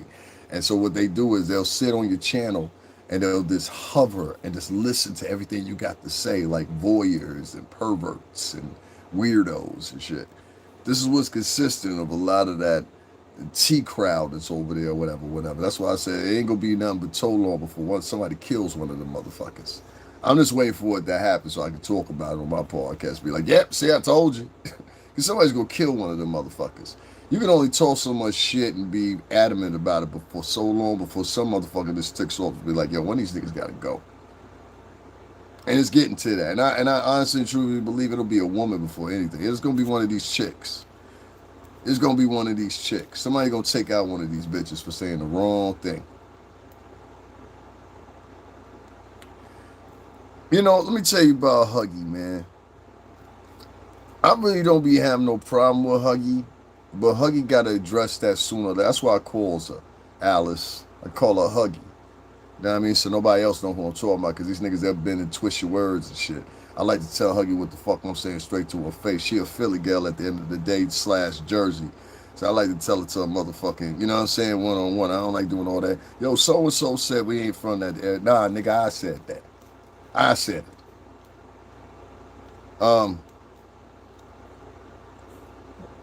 And coincidentally, I went down there looking for, I'm going to give her this much, but I think she did it for show. I went down there looking for a monkey ass when she showed up here in New York, and I think she thought I was coming to beef with her or whatever. I said, bitch, you should have said this shit last night. I would have met you there. I zoomed down that motherfucker. I missed that bitch by about 15 minutes. I missed that bitch by, like, niggas told me, you missed that bitch by about 15 minutes. I said, shit. But nah, I wanted to see how far she was going to go through with it. And when she was going to actually walk up in there and be like, yo, I got some information. And I ain't see that. But she the least of it. There's other motherfuckers that, since they want to be like her, because there's a lot of carbon copies who want to be like her, what they do is they get online, they keep narratives going that don't even exist about Puff. And I ain't really trying to talk about Puff right now, but I was talking about it in contrast to what I was saying, but I got to speak about them too, because effectively, it's funny because those vloggers will still get and garner support. Isn't that crazy?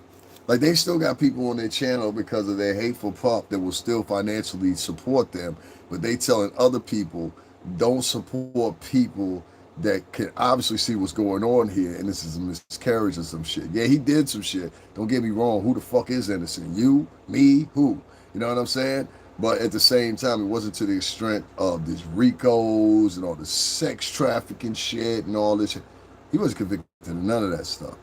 So it's funny to me that these people are still maintaining their same stories, even though the court is out, and now it's getting conspiracy theories, and I know he was messing with some kids, and then they had the bitches at the beginning. Yeah, the wine, nah.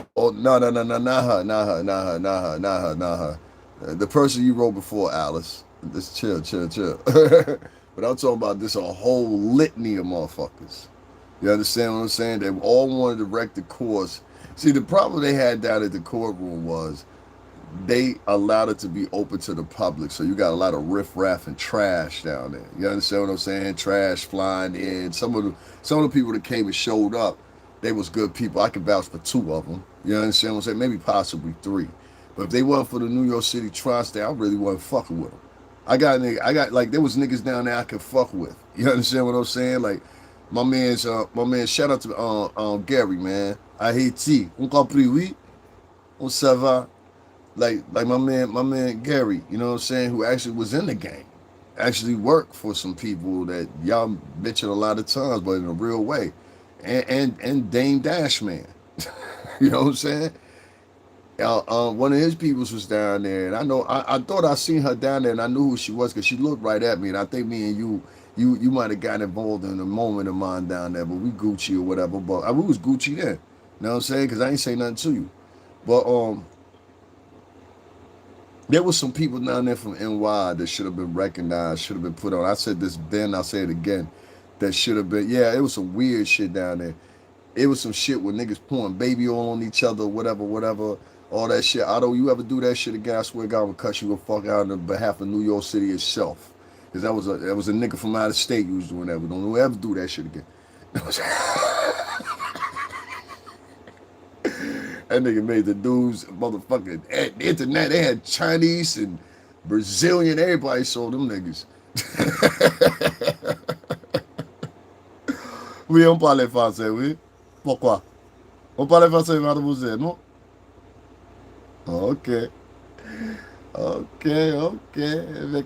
Avec moi. But parlez avec moi. Anyway, listen,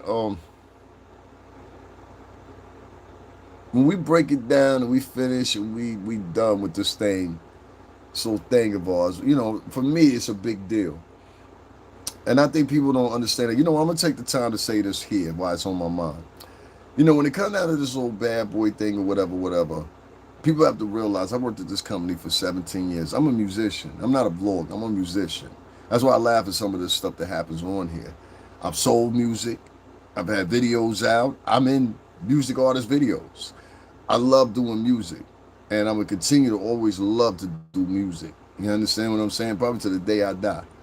And it's in my heart. It's where I'm at. And as I continued on, and Porsche's making my new project, and I do mean in Porsches because there's been a Porsche. Everything y'all gonna hear from me was in portions, like seriously. But yeah, I'm gonna be down there with Puff with something going on, and I'm glad I was down there. Now that it's all well, almost all said and done, because regardless of what Puff gets sentenced to, what he should take home from all this is this: remember who the fuck was down there, and remember who wasn't. And I don't mean nothing specific. Just remember who the fuck was down there, and remember who scattered and ran. There was a whole bunch of you motherfuckers, and I hope y'all see this. Y'all scattered and ran. I inboxed some of y'all. Yeah? Huh? Okay. You know that inbox is still there, so don't get cute. But I inboxed some of y'all, and I'm not talking about my brethren just recently either. Y'all ignore this one. Y'all ignore this one. I'm talking about the elders. I inboxed some of y'all. I tagged some of y'all. I said, yo, what's going on, man? Y'all gonna show up at the courtroom? One nigga told me, he said, yo, if my brother need me down there, he'll let me know. How the fuck he gonna let you know he at MDC? I never reached back out to that nigga again. So a lot of these folks that we looked up to as youngins when we were coming up, I want y'all to hear this. I'm talking about a lot of former staff. It's funny as fuck that y'all knew this nigga better than we knew him.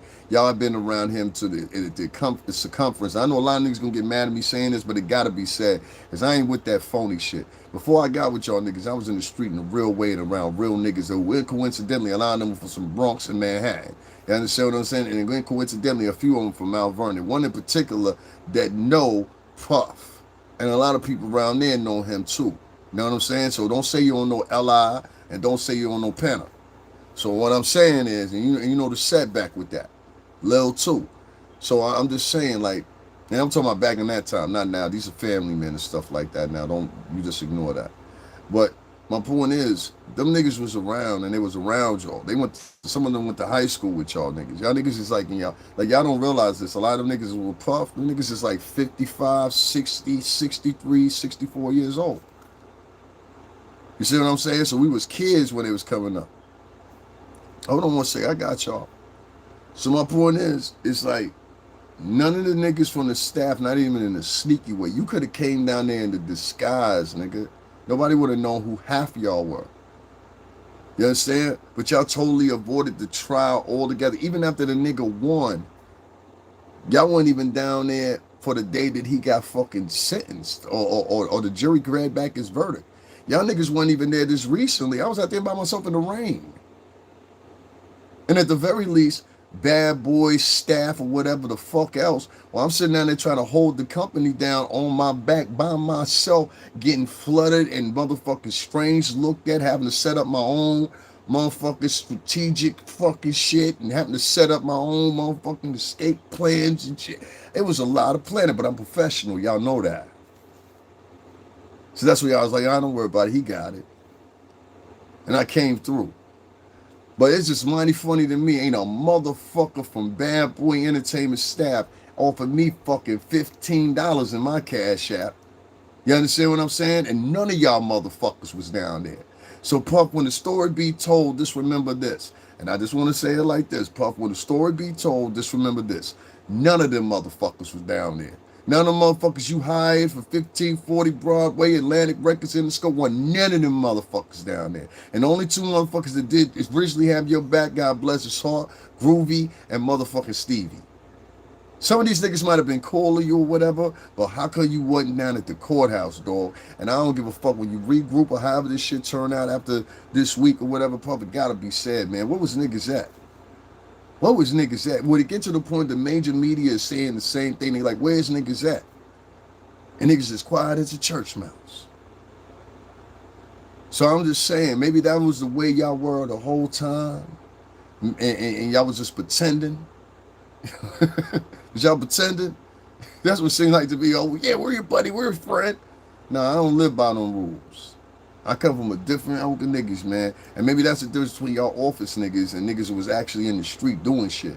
You know what I'm saying? I just think that shit is phony. It got to be said, because as I'm sitting here and I'm listening to these people, I got to keep it real with them, because at some point, you come to a point where you like, well, you know what? They do got a point on this, though. And that's where I'm at with it. I'm like, where the fuck was Bad Boy Entertainment staff and artists when this shit was going down? Y'all was scared that your name was going to come up with something for what? This nigga was having private hotel parties because y'all didn't believe him. That's why. And Puff, you gotta let that shit sit in your brain, bro. These niggas didn't believe in you, nigga, when you believed in them. These motherfuckers are multi-millionaires. I ain't never get to fully live out my motherfucking dream, but I still strive and keep going. But just remember, at the end of the day, it was me, Davin Lewis. It was Kanye West. It was motherfucking G Depp. That were the people that showed up down at that courtroom. Thank you, Depp. Thank you, motherfucking gay. You understand what I'm saying? Because nobody else was down there. And I'm talking about I'm being bombarded. I had niggas like talking about me, whispering. When I was just down that other day, niggas was circling around me, whispering. They ain't gonna do nothing. They just trying to get a nigga on camera, shit like that. You know what I mean? But it's the point of this being like, where the fuck was Bad Boy? And niggas were supposed to be a unit down there. And niggas was just like, yeah, only worrying about themselves. Well, most of y'all, the money that y'all got it because of him. I ain't get the money that y'all got. Most of y'all niggas y'all know that this is the only shit that I know. And now motherfuckers ain't name one of y'all reached out from Bad Boy and say, yo, here go a job, son. Even before this shit started. See what I'm saying? So I make moves on my own. So when you people listen and y'all hear me talking or whatever here on this app, just realize that. This is an app. I do this and I stream and all that shit, but in reality, this is a reality of it. You know what I'm saying? Yeah, I'm in contact with niggas. Yeah, I talk to niggas or whatever. Niggas ain't dropped me nothing. Not a motherfucking dime. So don't get that confused. Niggas just talking about, yo, they dropping him money. That's why he doing. Now I'm doing it what I'm doing because if it was my niggas and they were in the street, I'd do the same thing. Back in the day when we was in the street, I was going to court with niggas. Like, you know what I'm saying? Like, that's our man. Yo, Terry go to court today. All right, man, we going down there. I got time. You know what I'm saying? Yo, Puff going to court today. All right, I'm going down there. Where the fuck everybody else at? Now, if you get out, it's going to be a lot of niggas trying to explain. They're going to come to you with fake hugs and all that shit or whatever. You know what I'm saying? They're going to be like, yo, I knew it was going to be all right, Pup. I knew it was going to be swell. You know what I'm saying? I knew the shit would work out. Yo, fuck them niggas. And if you hug up with them niggas, Puff, then fuck you too. You better not go over there and show them niggas more love before you come show G Depp, myself, and motherfucking Kanye West love. I wish you would, nigga. I'll cuss you out my motherfucking self. You better not go up under these fake motherfuckers and act like everything is all right when it ain't all right. You motherfuckers had the opportunity to show up at that fucking courtroom, and I know the faces. I know the names. They did not show up down there. Even fucking Gene Deal showed up down there. But nobody from the fucking rest of the staff. And if you don't believe me, ask Gene Deal if you think I'm lying. He recognized the faces too. He know who I'm talking about. I ain't got to say no names. You don't believe me, go ask Gene Deal. Ask him if he saw anybody from Bad Boy staff. Now, he might not know anybody after 2005, but them motherfuckers still around. Like, still. Nowhere to be found. So if you ask me why I was down there, whatever, I was down there as a lone soldier and let the story be told. You understand what I'm saying? Because that's who I used to rock with. And unlike y'all niggas, I ain't unloyal. You understand what I'm saying? So if that's who I used to rock with on Tuesday, just because he getting terrible on Wednesday, until I find out what happened on Thursday, I ain't going to make my decision until Friday. And then on Friday, when they say, hey, yo, he good, when we're going to come back here on Monday, we find out what's going on with him. You see? That's how I roll. That's how I know. Now, you guys, you drop somebody at the drop of a dime, whatever, I don't. And good thing I didn't choose the path that y'all chose, because the pure simple fact it didn't work out that way. So think how you want to about Puff, think how you feel about Puff or whatever. Like I said, feel how you feel about Puff, think what you think about Puff or whatever. But my point is, the shit that y'all were promoting, the shit that y'all was making money off of, didn't come true. It didn't come true. The things that y'all were projecting out here and y'all still trying to make money off of, oh, he's messing with kids, this one is that one, is this one. None of that shit was even brought up by the prosecutor or the witnesses when they were being interviewed by the prosecutors, which could have snuck that in and put that in if they really wanted to nail the coffin on, and they didn't. So at this point, y'all motherfuckers is making up shit, and I'm just saying this on Puff, on Bad Boy, on all that. Y'all niggas is making up shit, making money off of making up shit, while y'all simultaneously sitting out here talking about niggas like me don't donate to them. That's some pussy shit. That's some pussy shit. And that's why I tell you, the majority of these vloggers and these subscribers is pussy. Like, niggas be talking real tough online, nigga. Do you know the army I got with me, nigga? Like, you must not. You understand what I'm saying? So you talk that slick shit to them niggas you know on your block, bro. You understand me? Like, I don't like that shit. And like, every day since this trial has began and is now about to conclude, because there's going to be some more shit this week, I have not had nothing but suck-ass motherfuckers intervening. Niggas coming on behalf of bitches and shit like that or whatever. Look, my nigga, if niggas know where that bitch is at. If it came down to it, little pinky hair curly bitch would be up out of here. You understand what I'm saying? Like, put it down like that. And your mans know that. Your mans know that. So if it was down to that, it would be done. That's not the issue here. You understand what I'm saying? So she can breathe. Like let her be who the fuck she want to be. You understand what I'm saying? She'll find out. You understand what I'm saying in another way. But my point is this. There's a lot of people that are keeping these narratives and these untrue stories or whatever out there. They're only doing it specifically, I feel, because Puff is a black man, and I ain't feeling that shit. I just went through something last night, which makes me bring this up. Guys, make sure y'all double tap the screen and hit the like button. If not, I know you're just a voyeur and a weirdo in here. But anyway, long story short, right? I'm chilling. I just had me a hamburger. You understand? I had me a double quarter pounder. I'm smacking down this motherfucker. Got some fries with me. I'm fucking this shit up. So I decided to sit outside and eat my food because it's nice. So I go outside. We got like a little wall you can go to right there, whatever. A lot of the college students be over there, shit like that. I know some of them. So I was sitting there speaking to one person, whatever. So as I'm sitting there speaking to one person, having a conversation, this is a little quick conversation because they was walking by. This black girl and her boyfriend, who I'm expecting is Puerto Rican or maybe something Latino, and she doesn't realize that I'm half Latino. To her, I look black to her. And I'm like, that's cool, you know what I mean? So the first thing she does is she looks directly at me. Like she makes sure she makes eye contact with me, which is weird as shit, because I'm like, bitch, I don't even know who the fuck you are. But okay, cool. Once again, I've talked about this behavior before, I'm going to talk about it again. There's this new behavior with black women and white men to date each other, and I've been seeing it more and more and more. I'm seeing it here in Connecticut, I'm seeing it in New York, and I'm seeing it, and I haven't been out of Jersey in a while, so I can't say I'm seeing it in New Jersey. But what I'm seeing is, and I'm going to tell you what she did after that. After that, let me finish with that.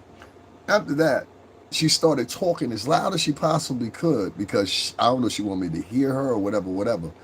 But she started talking as loud as she possibly could. Then started pretending she was so elated and so happy and da. And what she was really trying to tell me was, see how much happier I am with him than you, nigger? That's what she was really trying to tell me. But this is a black woman saying this. And so I was bottled by it. So then after that, and when I say they were right next, like, this bitch, this is a whole fucking little wall. So you can, like, this shit is long. You understand what I'm saying? This shit is long. Okay, Verdia, what's going on? So this shit is a long ass wall. So you don't have to come stand right next to me. You could have stood anywhere. This bitch literally stopped in her tracks when she saw my face. She said, I'm gonna do this shit with him. Now she don't know if I got the ooh-wop on me or whatever. So I'm into my conversation with the person I'm talking to. They walk off, they peep it too when the bitch just pulled up because they're black too. So it's funny to me because this bitch just kept going on being loud. Then she started putting her arms all around him and kissing him in front of me and shit. And I'm dead serious. I've seen this behavior like several times. So I started deducing it down. I said, oh, I get it now. They both like don't like me. She don't like me for whatever reason, and he don't like me for whatever reason.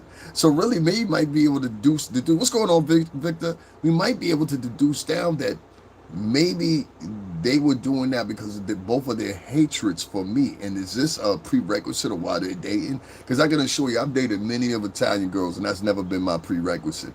I don't even go out here. I'm telling you, this is not this one time. I've talked about this probably no less than 30 times on here. No less than 30 times. There is and if any other guy in here has ever witnessed this or had this go on, please write it in the chat. But I've seen this a million times. It is this thing with black women. It doesn't matter. And I've noticed that not just with black women. I've noticed Asian women to do this. I've noticed Asian women to do it. I've noticed Latin women to do it. Definitely.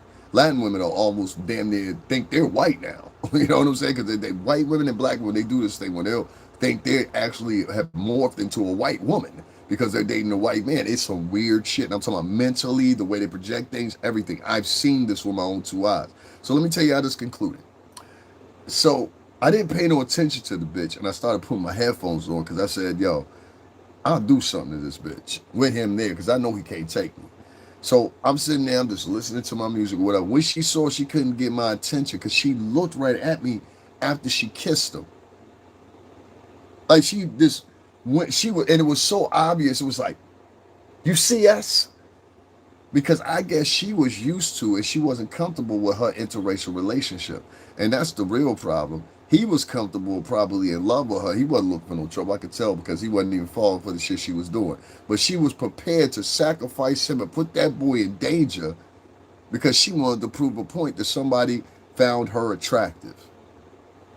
So the bitch finally they find out I ain't paying attention to none of that shit. Bitch walks around the corner at me or whatever, and she waits till she gets right in front of me. Right in front of me. And I'm gonna talk about that in a second too. The bitch waits till she gets right in front of me and goes, I love you so much. I was like, this bitch is crazy. Now, homie don't realize it, but what he got is an undercover psychopath on his hands. And you gonna find that out because she gonna do that weird shit with you in a minute. Just give her a few minutes. She gonna do that weird same behavior with you. You gonna be like, bitch, I ain't never seen you like this. I ain't never seen you like this, bitch. I didn't know you thought like this. It's a problem. And that's not the first time I've been through that. I have, maybe I attribute some of it to my looks, I don't know. But maybe I have this look about me that makes a bitch think that I'm interested or something like that. I don't know. Because I get this from women like that are in black and white relationships. And the other one I'll get is loud speaking baby mamas. For some reason or another, I am a magnet for with a bitch with a stroller. Bitch with a stroller see me, they be like, why she would come up to a stranger and say, I love. No, she said that to him. No, you're not understanding. As she was walking past me with the boyfriend, she stopped in front of me for 2.5 seconds, looked at him right in his eyes because I would not pay attention to her. And she said, I love you so much. Like, their intent was to try to make me jealous, but in a racist kind of connotation. See, she was saying, see, a motherfucker, when they do shit like that, they trying to send a message to you. They trying to tell you, one, you ain't shit. A lot of these bitches, they can't beat a nigga physically. So what they do is they do their shit psychologically. Like I was trying to tell everybody that Me Too shit, that was just a big psychological run. That's all that fucking was. Yeah, like anybody takes that Me Too shit seriously. Listen, if you don't know, one of the major spokesmen for that shit was, what's that broad's name that was dating Johnny Depp? What was her name? I forgot what the fuck her name was, but she was a spokesman for the Me Too shit. Amber Heard. Amber Heard took a shit in Johnny Depp's bed. I can't lie to you. I ain't even gonna hold you. She took a dump. She is under oath talking about this. She took a dump in Johnny Depp's bed. So some of these bitches are crazy, okay? I don't know if you know this, but they say something like 45 to almost 48% of the women in the United States are on some type of motherfucking mood-altering medication. Don't talk to me, talk to the CDC. That means a lot of these bitches is walking around ticking time bombs, okay? So a lot of these, what I'm noticing is a lot of black girls, and I want to talk about this very quickly. A lot of black girls, fuck the puff shit, we're done with the puff stuff. A lot of black girls, what I've noticed is a lot of them are getting upset because men are not paying attention to them. I have to say this. Men in general are not paying attention to a lot of chicks. But I think a lot of black women, they'll sit back in their front and they'll be like, bitch, there's no way you're going to tell me you 20 or 30 years old and the only thing you worried about is of other women and their opinions. It's not even in your nature to do some shit like that. You understand what I'm saying? The bitch is crazy. I'm dead serious. Like, most bitches that walk around with that type of attitude, they have some mental illness going on. That's what you understand. It's predisposed. It may be undiagnosed. But a bitch that go throughout her, I've seen, let me tell you something, man. And this might not resonate the same way with y'all, but with me, this is life for me. Um, when I'm around black Americans, they automatically sense something is different about me. I don't know why they do that, but it's just always. I have stares at me every day. I walk into a room with a group of black people, whatever, whatever, it's eyes on me and they trying to figure out whatever, whatever, whatever. It happens on a repetitive basis. People that are friends of mine, they used to think I was exaggerating. I was like, nah, watch. I'm going to walk in and watch what happens. You see what I'm saying? Then I said, 5 minutes after I walk in, 10 minutes after I walk in, I want you to do it too and watch. And they would get a totally different reception. You know what I'm saying? And I'm dressed down. I'm not dressed loud. I don't, you know what I'm saying? Like, I'm not a loud dressing motherfucker really like that. I wear like neutral colors. You're not going to find me with too many crazy color combinations. Like, if you know me, you know what I'm talking about. I'm very plain with the way I dress. And so, what I find is sometimes, a lot of times, black girls always got something rude to say to try to get your attention because they think it's cute. So one day I was singing. This had to be like maybe 3 or 4 days ago or whatever. Usually when I start singing, people will stop and listen to me or whatever, whatever. I'm pretty good at what I do. And so I'm sitting there just practicing. I'm practicing the song, trying to learn the lyrics to it because I want to perform it. And so these black girls, they stopped at first, but then some white girls stopped after that, and they started listening to me. Now, up until the point those white girls that started there, they were smiling, they were encouraging, and everything else. Once they saw the white girls were a little bit more into it than what they were, automatically them bitches turned like into vampires. Like they was like, yo, go for his throat. We need to kill him. Like I was like, yo, what the fuck? I mean, that's what it felt like. It felt like a cauldron of witches. And their real frustration was really not at me. It was at the white girls. I swear to God, like,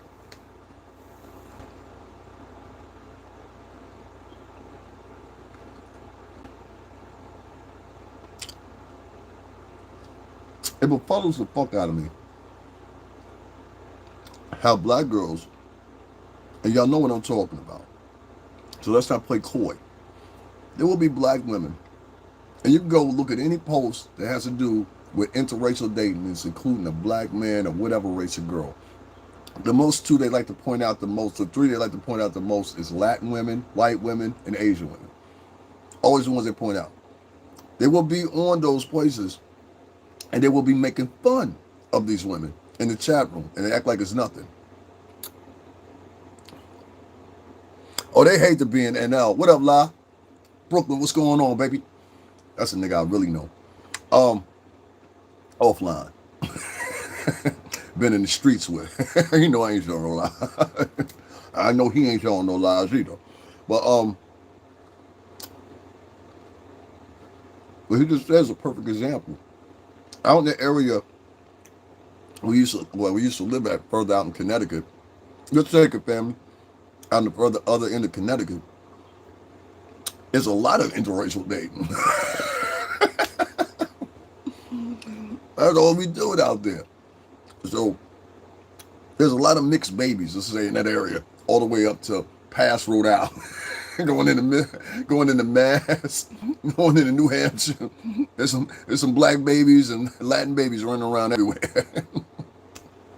You ask yourself, how the fuck did Dominicans end up in Maine? Oh, that's because Mandy went up there and had a baby. Their cousins from New York coming up here. They don't know we get active in real life. Thank you, fam. I'll be trying to tell these niggas. I'm like, I don't know what the fuck they think I'm talking about. And I'm trying, because now I'm older, I got some issues and shit. You know what I'm saying? So I'm trying to work around it. So I'll be trying to keep myself real content. I'll be like, man, listen, nigga, I know niggas that will take your motherfucking problems away from you. And I'll say it that way. You know what I'm saying? That we didn't see enough niggas in our lifetime. Me and this man, by the time we was 25, I would say, and I can't vouch for him too much like that, well, on that point, but I would say I'm willing to bet money the amount of motherfuckers we saw come and go. Me and this man, we knew people, and I know he can attest to this, we knew people where we knew the shooter, and the nigga that got killed. I saw that down. You know, the shooter and the nigga that got killed. And I had that happen like 3 or 4 times out there. So, I don't, between New York, there, and Miami, I've seen a lot of shit. Trust me, traumatizing shit. Look to get through it, because we men. It did, but it was some good times too. Like, you know what I mean? There's some real good times. You know, I'll say for me, and I'm speaking for that side of Connecticut, those are some of the best years of my life. Some of my friendships, like even though I don't talk to some people as much as I used to, I love those guys out there. Purely from the bottom of my heart. I know all of them might not feel the same about me, but I'll never forget them. They're part of my story. So I can't even exclude them. Like this man is, we made so much fucking money out there, dog. You could walk out there. That's what I be trying to tell these niggas. They don't understand. This was a time when niggas still had beepers and shit like that. We was on a block. We wasn't texting niggas like that. You know what I mean? We got so clever. Like we used to use the home phones, and you could make a message on the beeper where if you press the right numerals together. You know what I'm saying? Like I'm telling no lies here. And so you would come from an era where you used to go outside. You have a 5-pack. You be done with that motherfucker in 15 minutes. If you know the right motherfucking clientele. Like literally, it been times I go out, if y'all know what a 5-pack is, that equal up to $500, all right? It used to be a 60-40 split. You take 40, nigga that gave you the pack, he takes 60. That's how it go. But if you can run like 15 of them motherfuckers in the course of 2 days, shit. It used to be so much money out there. Let me put it this way. Me and this man that's in here, we weren't part of the same crew, but our crew knew his crew. It was so much money out there, both crews could stand on the same block. That's how much I'm talking about. I'm talking about hundreds of thousands, not short to or close to a mil, but definitely hundreds of thousands of dollars fluctuated because some of us were out there 4, 5, 6 years. You understand what I'm saying? So I don't want to talk too much though, because you know they come knocking and be like, yo, what about back in 2006? You know how they do, my nigga. So you know what I mean? But back to the black girl shit. I wanted to touch in on that real quick. We had a lot of interracial dating going on out in that end of Connecticut or whatever. And we was in different crews, but we had the respect for each other. Oh, nigga, to this day. To this day. To this day. But these niggas, they be thinking I'm lying to them and shit. Like, that's the shit that be fucking me up. And that's why I be glad, like, people, like I ain't tell you to come in here. I didn't even know you was in here. But these niggas, they be thinking I'm lying to them about shit that I've been in, involved in. And like, you ain't got to say nothing, but I'm just glad you here to confer. I'll be like, yo, nigga, you lose an arm fucking with me. Like, leave me fuck alone. Like, you know what I mean? But it is. Yeah, it was like, and I came in the late. I ain't come to the 2000s, so it was like, you know what I'm saying? Well, no, that's not right. 96 going into 97. 96 going into 97. So I was late on it. The real joints was there. Like people were selling me 89, 90, 91, 92, 93, 94. It just shut down. Arm, leg, all that. Like niggas get different. Like, but they don't say no more in here though. But you. I know this man in real life. Like, you know what I'm saying? So I know he was out there. I was out there. We was on the concrete. Now, this is the thing. Not on digital phones and hitting niggas. This is what I want to say about that black girls and white dudes shit. Girls, I've been seeing this attitude that you girls been having lately. When you get with a white man, there's a lot of it happening up here in the tri-state lately. Let's just keep it real. You bitches just trying to escape poverty. You understand what I'm saying? Like you don't want to catch a C train no more. We get it. You know what I'm saying? You ain't going back to the Vale no matter what. All right, we get it. You know what I'm saying? Ain't no way I'm moving back in the God Brewer ever. All right, we get it. You know what I'm saying? Boy, bitch, y'all out here sacrificing yourself, and basically what y'all doing is low budget prostituting, in my opinion. When you sacrifice yourself and say, I'll go with this man out of color. See, I never dated none of the white girls I dated, or Italian girls, or Greek girls that I dated. Dead ass serious. I ain't never dated none of them bras. Like, we wouldn't date them. You know what I'm saying? I date them because they got a car. But usually we the niggas spending money. You understand what I'm saying? Like, okay, oh, I need some gas. Well, nigga, I know you've been out here all day. You took my car since earlier. You can put some gas here. All right, bitch, I got you. You know what I'm saying? Or she needs some groceries. All right, bitch, I got you. Because she letting you stay at the crib for basically for free. You know what I'm saying? So it's like, we knew from young bucks that you got to spend some money with the broads or whatever. That's just mandatory. But this is the thing, even with a black woman, as long as you a stand-up bitch and you come into the situation in a relationship and you like, yo, I got good intentions, or you can't pick up your radars because your daddy wasn't there, your uncles in there wasn't there to school, you see, I know as I'm gonna be an old dad. So I know as a dad, I gotta school my motherfucking daughter on the new environment. If I have a daughter, I gotta school my daughter on what's out here. Bitch, don't bring no nigga home that just said he on parole. But daddy, you was in trouble. That was me, bitch. Shut the fuck up. Get in the room. I ain't taking that because that's the shit my dad. That was me. You understand what I'm saying? They were benefits, yes sir. But these niggas, these bitches nowadays, they want the same dream that they believe a white woman gonna get. And what I'm finding is after I do my investigation, y'all can do your investigation on your own. Do y'all know how many black women have been killed by their white boyfriends, including here in this state right here where I live at in Connecticut, in Bridgeport? One of the biggest stories is still unsolved about that girl. I forgot what her name was in Bridgeport, Connecticut. She had met that older white dude online, and he killed her. So, but I woke up in the morning, she was dead in the bed. Get the fuck out of here. There's another segment of these white dudes that's marrying black women, Indian women, and Latin women, and getting with them, like I told you, the same trope from back in the 1800s where these motherfuckers are sitting up there, literally, homie, marrying these bras because they're losers. They ain't got no money. You understand what I'm saying? Like, I don't know why people fail to acknowledge poor-ass white boys. I've been seeing them all my life. Like, we know any poor white boys? Let the church speak for a minute. You understand what I'm saying? Because I know a ton of poor-ass white boys. Come on, used to owe me money when they used to come get their motherfucking work for. You know what I'm saying? So I'm trying to tell you, I know some poor ass white boys, especially in this motherfucking state. There's tons of poor ass white men in this state.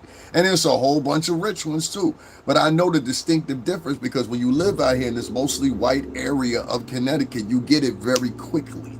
So that's why I try to tell you, a lot of these bitches be partnering up trying to get a white boyfriend or whatever, never asking him his credit set, Jimmy. Never asking him his credit set, his credit score, never asking him, what kind of background did you come from? And then when they all parent down, they kind of figuring out, oh shit, I just aligned myself with some motherfucking poor white trash. It ain't got shit. Well, these bitches is getting married to these men, and then it was a girl that was on the Bachelorette show. Y'all know the story with her, the black girl? And then the dude turned around and divorced her, took all her fucking money. Then there was another chick, I think she was a doctor. Same thing happened to her. White dude divorced her, took all her money. There's thousands of these stories. You can look them up or whatever. So I know a bunch of poor white boys and women. Thank you. Shit, some of them we used to know on a personal basis. You know what I mean? So, like, there's a ton of motherfucking, especially in Jersey, New York, Connecticut, there's a ton of poor white motherfuckers. And you got to learn how to distinguish them. A lot of motherfuckers, especially immigrant people, especially a lot of, I don't know, I like to call them slapjaw niggas. You know them slapjaw niggas. Oh, Lord. You know, the type of nigga that play security in front of a hotel and shit. You try to tell, all right, now, you know y'all niggas can't be around here now. You know what I'm saying? You pull up playing some music or something. Ain't no nigger music being played in front of the hotel. That's all I'm saying. Ain't no nigger music at the I'm playing. We don't play nigger music at the hotel. Ass motherfuckers. Ain't nothing worse than a security guard. I'm dead serious. Ain't nothing worse than a security guard at any New York hotel. Them niggas is black or Spanish. Them niggas really think they cops. You understand what I'm saying? They really think they cops. I'm like, nigga, and then I call them out and then they shut the fuck up. I was like, nigga, don't lose your guard card. Oh, you say that? Let me tell you something. Anytime you get an experience with one of these black or Latin motherfucking security guards, just say the words to them. Don't get your guard card taken. Oh, they shut the fuck up then. Oh, they shut the, that's their lifeline right there. It ain't even the job, it's the guard card. So you get fired for anyway, it doesn't matter. He'll say, well, fuck, get me fired. I'm a security guard, I'll get another security job. Nah, nigga, I want your license. I don't want you ever work in this field again. Yeah, motherfucker. Anyway. These troublemaking bitches is running around now is different from the black women of yesteryear. Black women of yesteryear could be respected. Black women of yesteryear, not even yesteryear, 10 years ago, had a different intention. They would work with a nigga, get with a nigga. We got bitches out here that come from a free lunch ticket and the household that never made more than $15,000 a year, talking about they want a nigga that make $150,000. How, bitch? Oh, I understand. You don't want to return back to poverty.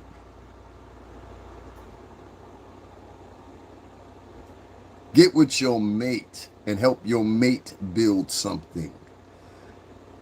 These same bitches will sit in the motherfucking chat rooms and shit like that and talk about, well, a black man went over there and married that white woman. They talk that shit about Kobe Bryant. He gave all his resources to that Latin woman. Okay, so what did it mean when motherfucking Eve went and married that motherfucker that's worth less than her? What do it mean when Serena Williams went and married that motherfucker that she married at worth less than her? What does that mean? Well, I'll tell you what it means. It means they gave their resources away too. See how that goes? The hypocrite conversations. Most black dudes I know and Latin dudes I know, they don't run around bragging, hey, I got a white girlfriend. Yay, yay, yay for Jay. I don't ever see them do that. I've never seen them. But I see black and Latin women always trying to flex, and Middle Eastern women and Asian women. Asian women and Middle Eastern women, I'll say, do it less than black and Spanish women. For black and Spanish women, it's like a fucking trophy or something. So if you got a trophy, when I get me an Alice or a Becky or whatever, I got my trophy. You ain't mad about that, right? Like, we shouldn't even be having these conversations, right? And if me and her flex on you, we'd be like, look at this little pickaninny bitch with motherfucking weave and yarn in her head, right? Ain't gonna matter nothing, right? See what I mean? See how that go? So these bitches, in case you don't know, it's a segment of black women that are really this subjected to not liking men of color. And as an example, they turn around and they partner with what I feel is racist white men.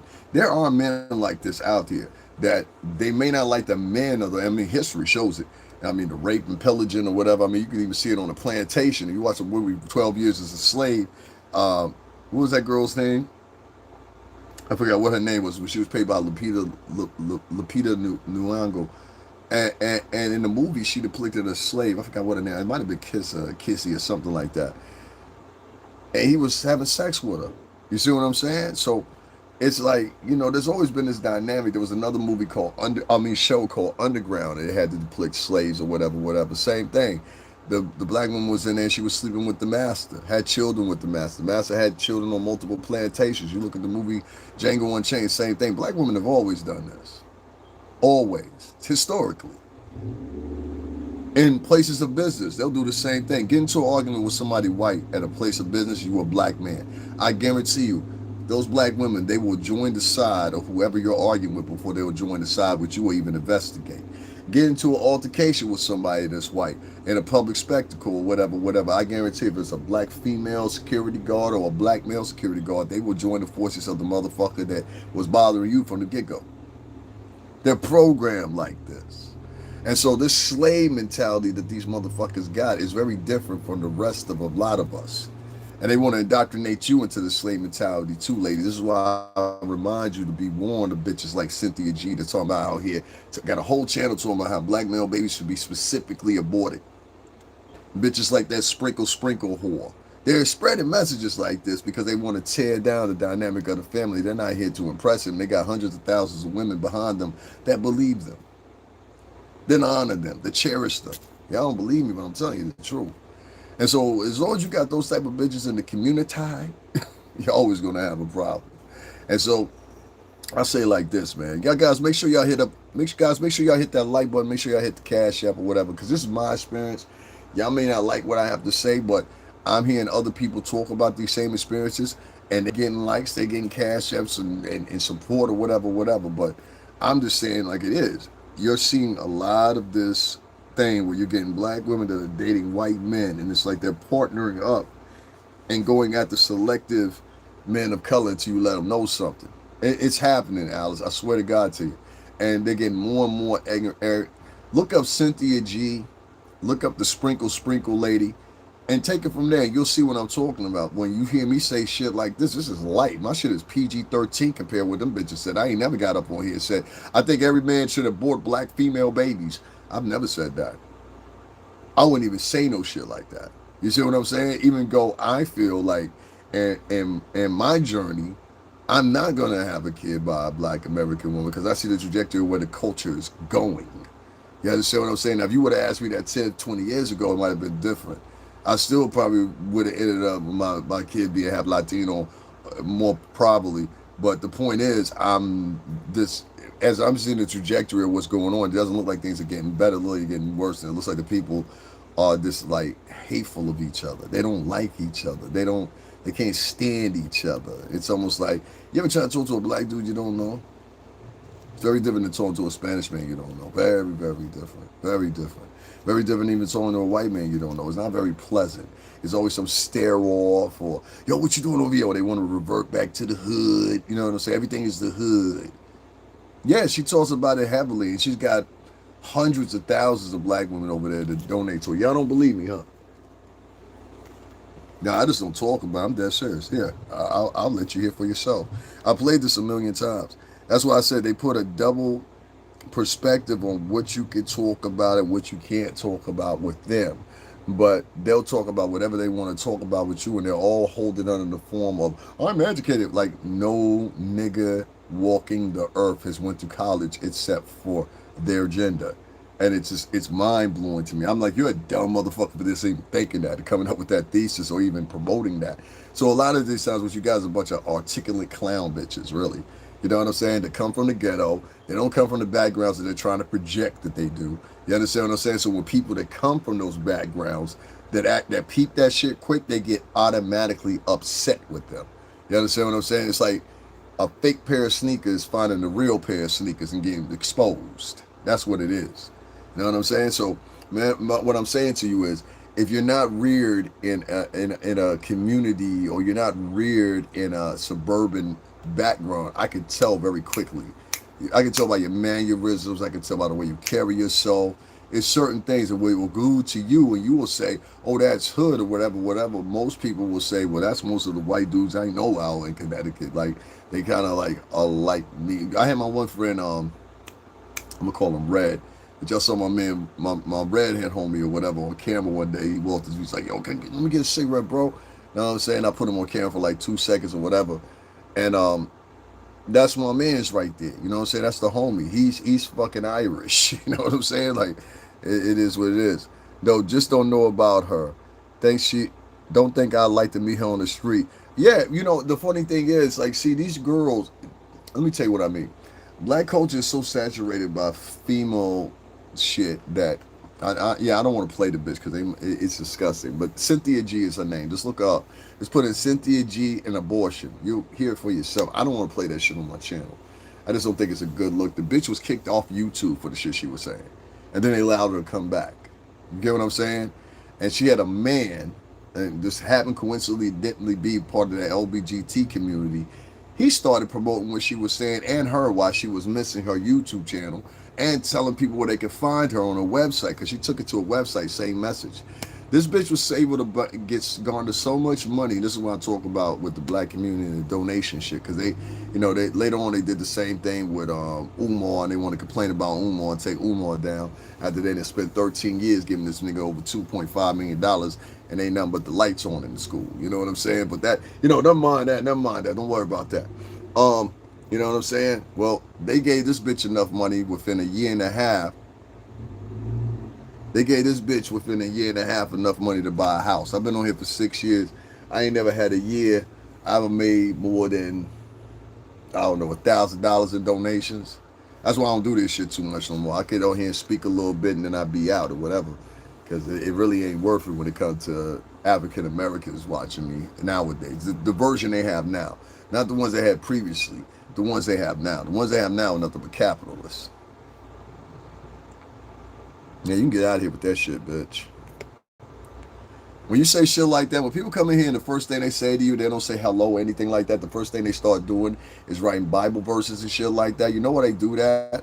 Because they're trying to tell you you're a heathen. Anytime you get somebody to come in your chat room, the first thing they do, trust me on this one, and the first thing they do, or they approach you on the street, and the first thing they do is they start spitting Bible verses or whatever, they think you're a heathen. It goes all the way back to And I'm talking about somebody that was just in my chat room. It goes all the way back to Constantine and the Crusades. We've got to change these heathen Muslims and convert them to Christians. These motherfuckers been on this mission for I don't know how long. Everybody that's under us and doesn't have white skin, they're heathens. And the Lord will never take them. Then why the Lord make all of us then, bitch? Are you infallible? Then explain to this motherfucker that went up there in that church yesterday and shot all them fucking kids and just caught the church on fire. Huh? Is he infallible too? See, I don't like motherfuckers like that. So watch these niggas nowadays when they come at you be talking this Jesus shit. You know what I'm saying? You don't believe in God for real, nigga. You trying to call me a heathen. That's what you're trying to do. And anytime they see a brown face, that's the first thing they do. Not try to interact with you, none of that shit. I know what the fuck I'm talking about, bro. And so it is what it is. But yeah, I do believe that there is a coalition of a certain type of mentality of black American women and white men, and I see it a lot in this state, that literally, if it came down to it, she would fight you and fight for your prison arrival just like a racist white woman would. Not a white woman, a racist white woman. And I'll stick to that. I've seen it too many times. And I think what it is kind of like what my sister said. My sister said, most of the motherfuckers jealous of the way you look and shit like that. And I said, I can agree with that. It's like, anytime I get around black people, yo, word of my mother, I already, man, I look for the one that's going to start some shit. And it's usually the chick. The chicks love to start shit. Like, you could have a 3-piece suit on, Armani shoes, whatever. You know what I'm saying? Look at tunes. Them bitches, you walk past some bitches, and they think you look good, or they think you look too perfect, they'll say something negative about them. But if you say something negative about them, like, yo, bitch, your hair fucked up. It look like fucking yarn on a fucking rag doll. You know what I'm saying? Say if I say that, right? Oh my God, I can't believe it. I'm a black woman, and I don't know. So they got excuses when they provoke and push that bullshit on you, and that's the shit I don't like. You know what I'm saying? I am reminiscent of that shit that happened down at the Diddy trial. But yeah, man, I just say like this, like, I honestly and truthfully, y'all can take this how you want to. I think moving forward, especially like in the next 5 years, when you see a lot of these kids grow up and now they're adults and shit, this Generation Z shit, you're gonna see less and less and less of black couples. I guarantee you, it's gonna be on behest of black women. They don't like you, dog. I'm trying to tell you, they don't like you. They lonely, but they don't like you. I just saw this other shit the other day when they was talking about bear in the woods. Have y'all seen the one bear in the woods or a black man? And the bitches sitting there talking about bear in the woods. Y'all ain't see that?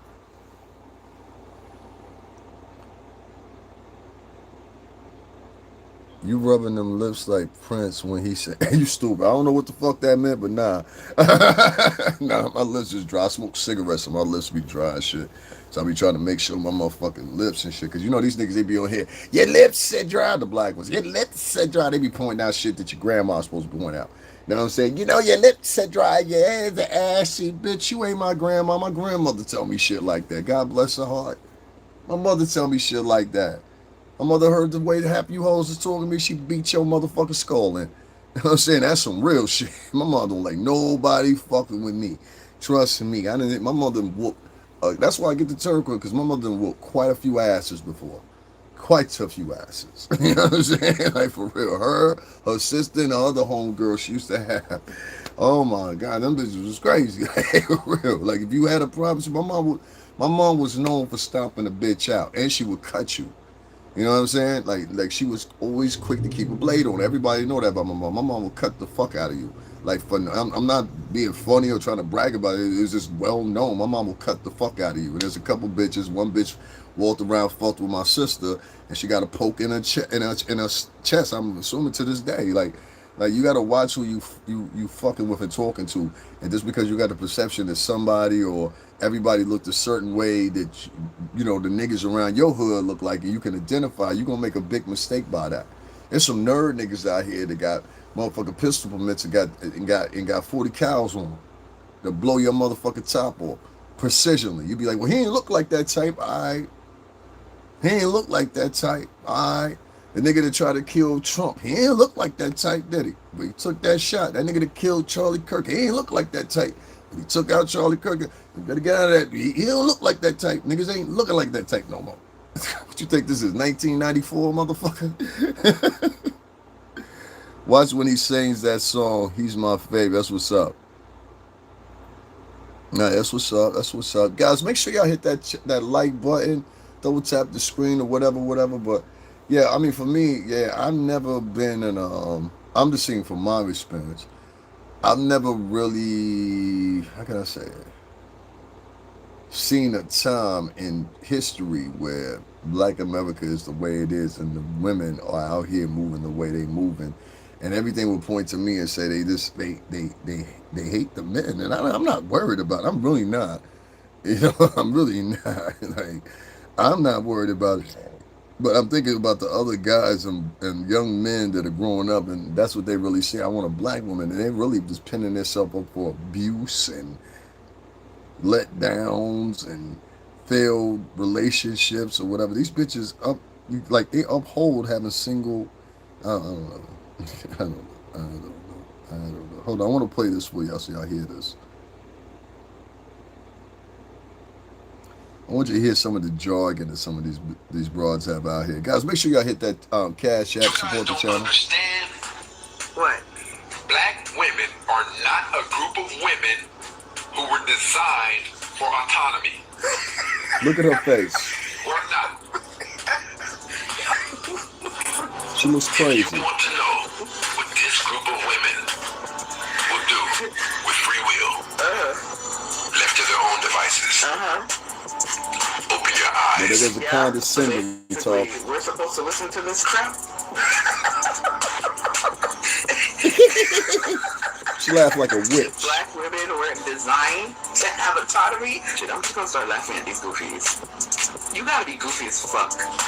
We have proven time and time again that we don't need nobody. I don't think a lot of us really understand the fact that a man granting us access into his life is really a perk, a privilege, and a benefit. It really is. So y'all walking around talking about, I'm gonna do me, boo. That's my homegirl right there. I ain't gonna play all Danica shit right there, but y'all make sure to check out. That's Danica Marie that was just talking right there. My motherfucking relationship advisor. What is so wrong with interracial relate? There's nothing wrong. I think people not hearing me. I participated in it. My homie that was just in the chat room. He has too. To be honest with you, out in the area of Connecticut we're in, there is a fluxion of, and that's why I be trying to tell y'all, nothing but mostly Italian and like Italian, Irish, Jewish, and Greek girls. It's a whole shitload of them. And so there's a lot of guys that come out there, they end up having babies by these girls, they end up having families in some cases, and staying with these girls for years, whatever the case may be. There's nothing wrong with it.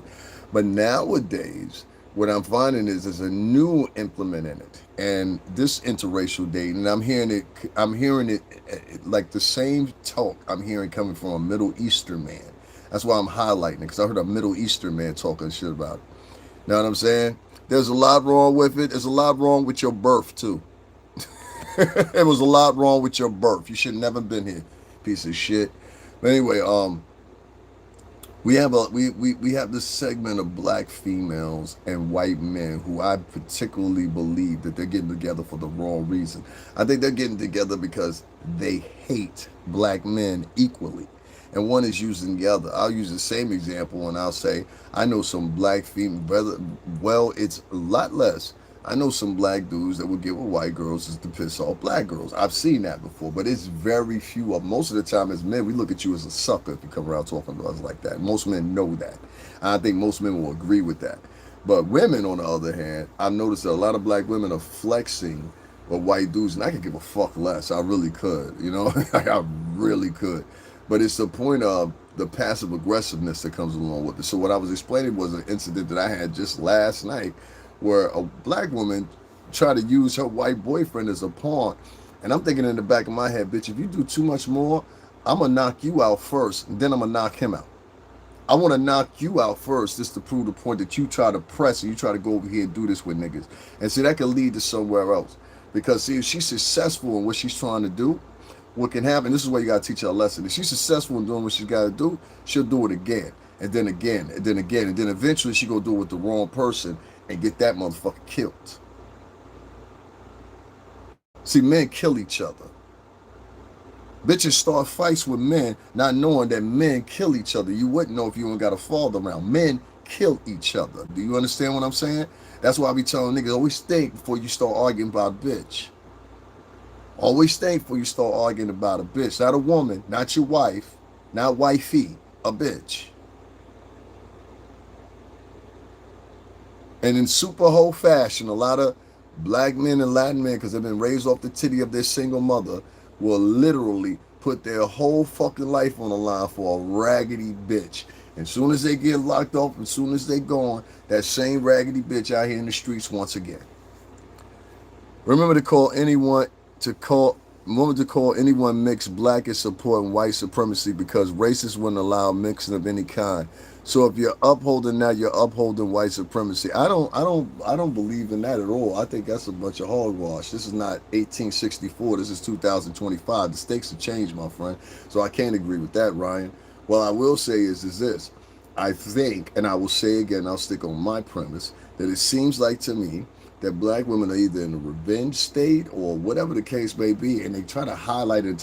Black men are going crazy. No, bitch, I don't give a fuck. That motherfucker, I've told, like, you can have that bitch, because what I find is most of the black chicks that y'all scooping ain't the creme of the creme of bitches. These is the whack bitches. These is bitches is ill-shaped. Like that bitch last night, she was fun. I'm like, bitch, I wouldn't even fuck you if you threw me the vajay. Like, she looked like she smelled.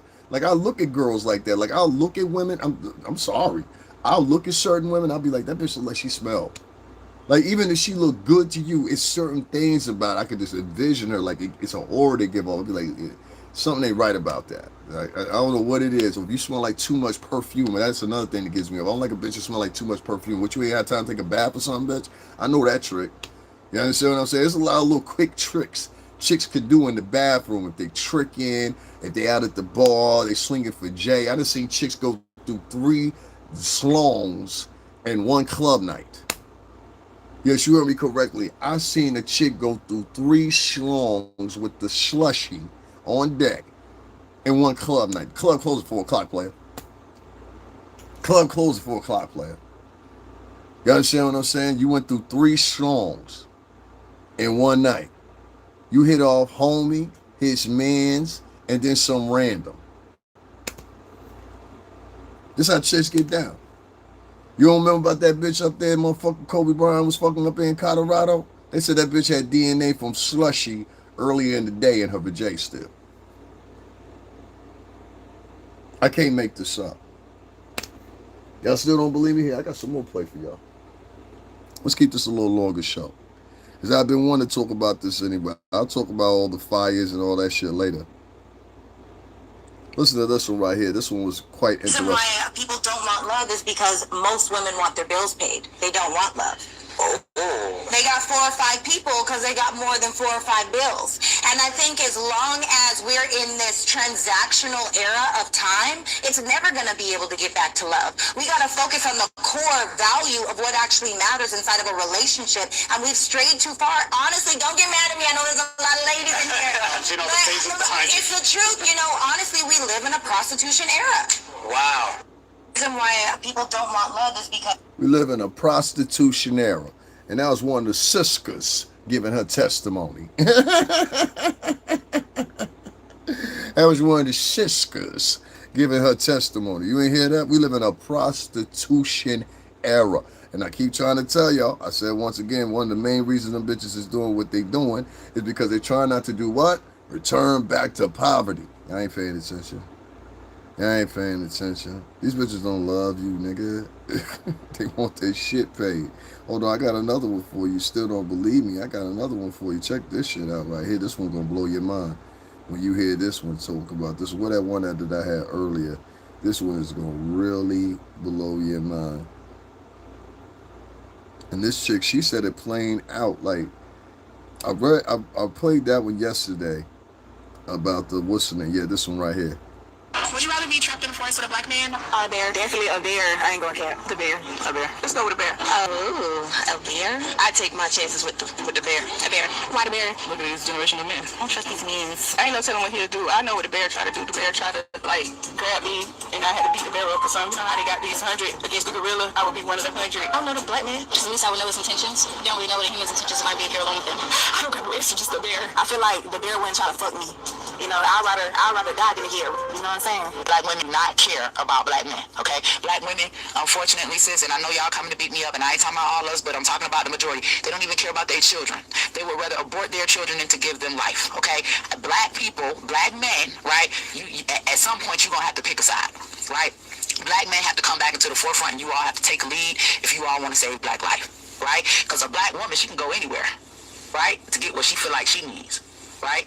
Who's gonna be there for you? Who's gonna save you? I hope y'all not waiting on us, because I damn sure can't do it by myself.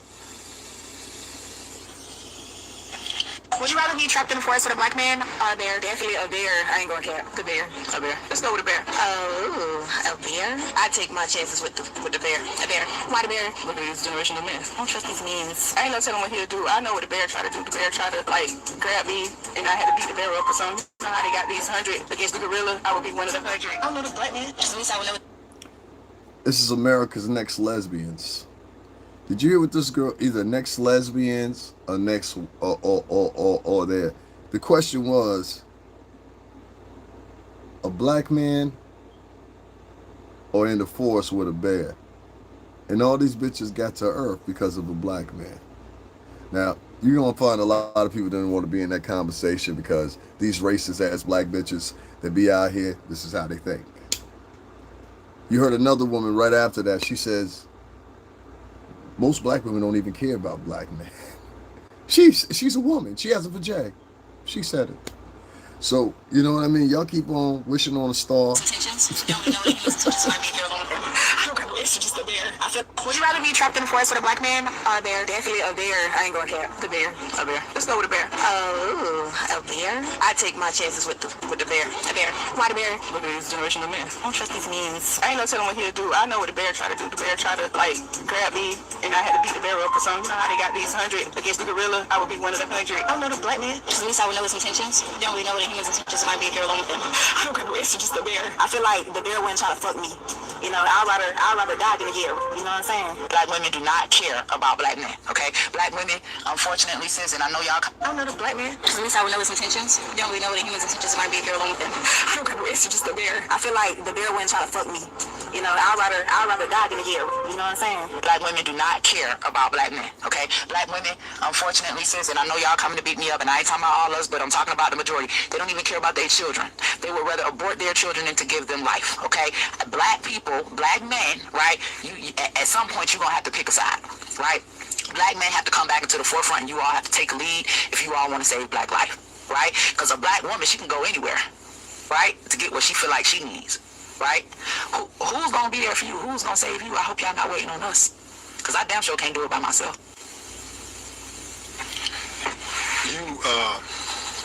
When you ran for Congress, No.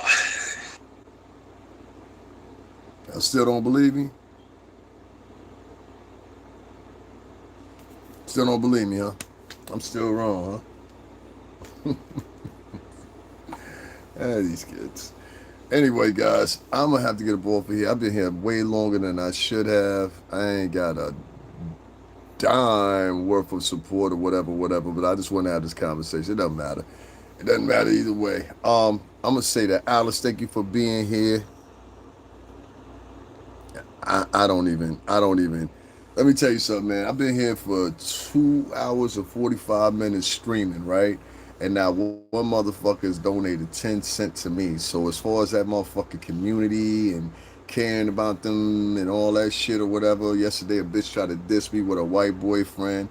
Today they show their reluctantness because he was down there at the Diddy trial. All of us were too, but he's different than us, you know. This all the silly shit that this group of motherfuckers from over there be. I've enjoyed you too, Alice. At least you're civilized. That's why I try to have conversations that don't really revolve around the black community anymore, because it's worthless. I mean, if you're not talking about gossip, if you're not talking about downing somebody, if you're not talking about who beat up who, if you're not talking about who pregnant about, the whole culture is basically complemented by this gossiping.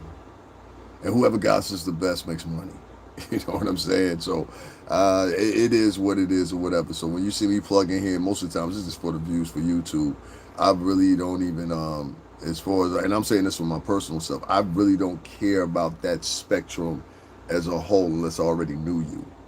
You understand what I'm saying? Because they have let me know, and now the women are letting you know, leave them alone. So I'm leaving them alone. You understand what I'm saying? So they can run back. You know, I called somebody the other day, and he said he doesn't like black people. And blah, blah, blah. They're just a bunch of crybaby motherfuckers. And so, and while they do dirt, so I do my best to just stay the fuck away. You know what I mean? Like, don't invite me to your functions and nothing like that unless I need to be there or whatever. When I'm there, I'm working on something. I don't need to, and that goes for a lot of Latinos too. But I just, yeah, I'm oh yeah, I'm good. I'm so good with them. It's just, it's like, I mean, like Alice, you've been here with me for a minute, right? Have you not noticed I do shows like every day? Upload every day. I think the last time I missed a day was maybe 2 weeks ago. And within the past 3 weeks, you have not seen one donation pop up. You don't think there's a reason behind that? Well, the reason is there's been several vloggers I'm now finding out that are telling their people to come over here and subscribe to my channel because that's a goof. And so they'll later on monitor what I'm saying and then go discuss what I'm saying with their audiences and shit like that. Like on some weirdo shit. This is Black Americans for you. They're not going over talking about what white supremacists are talking about and getting there on their channels. Now, they only do this to each other. So I often think about that, and I think about those tactics that they use right there. And I say, well, they would do the same thing to my kid.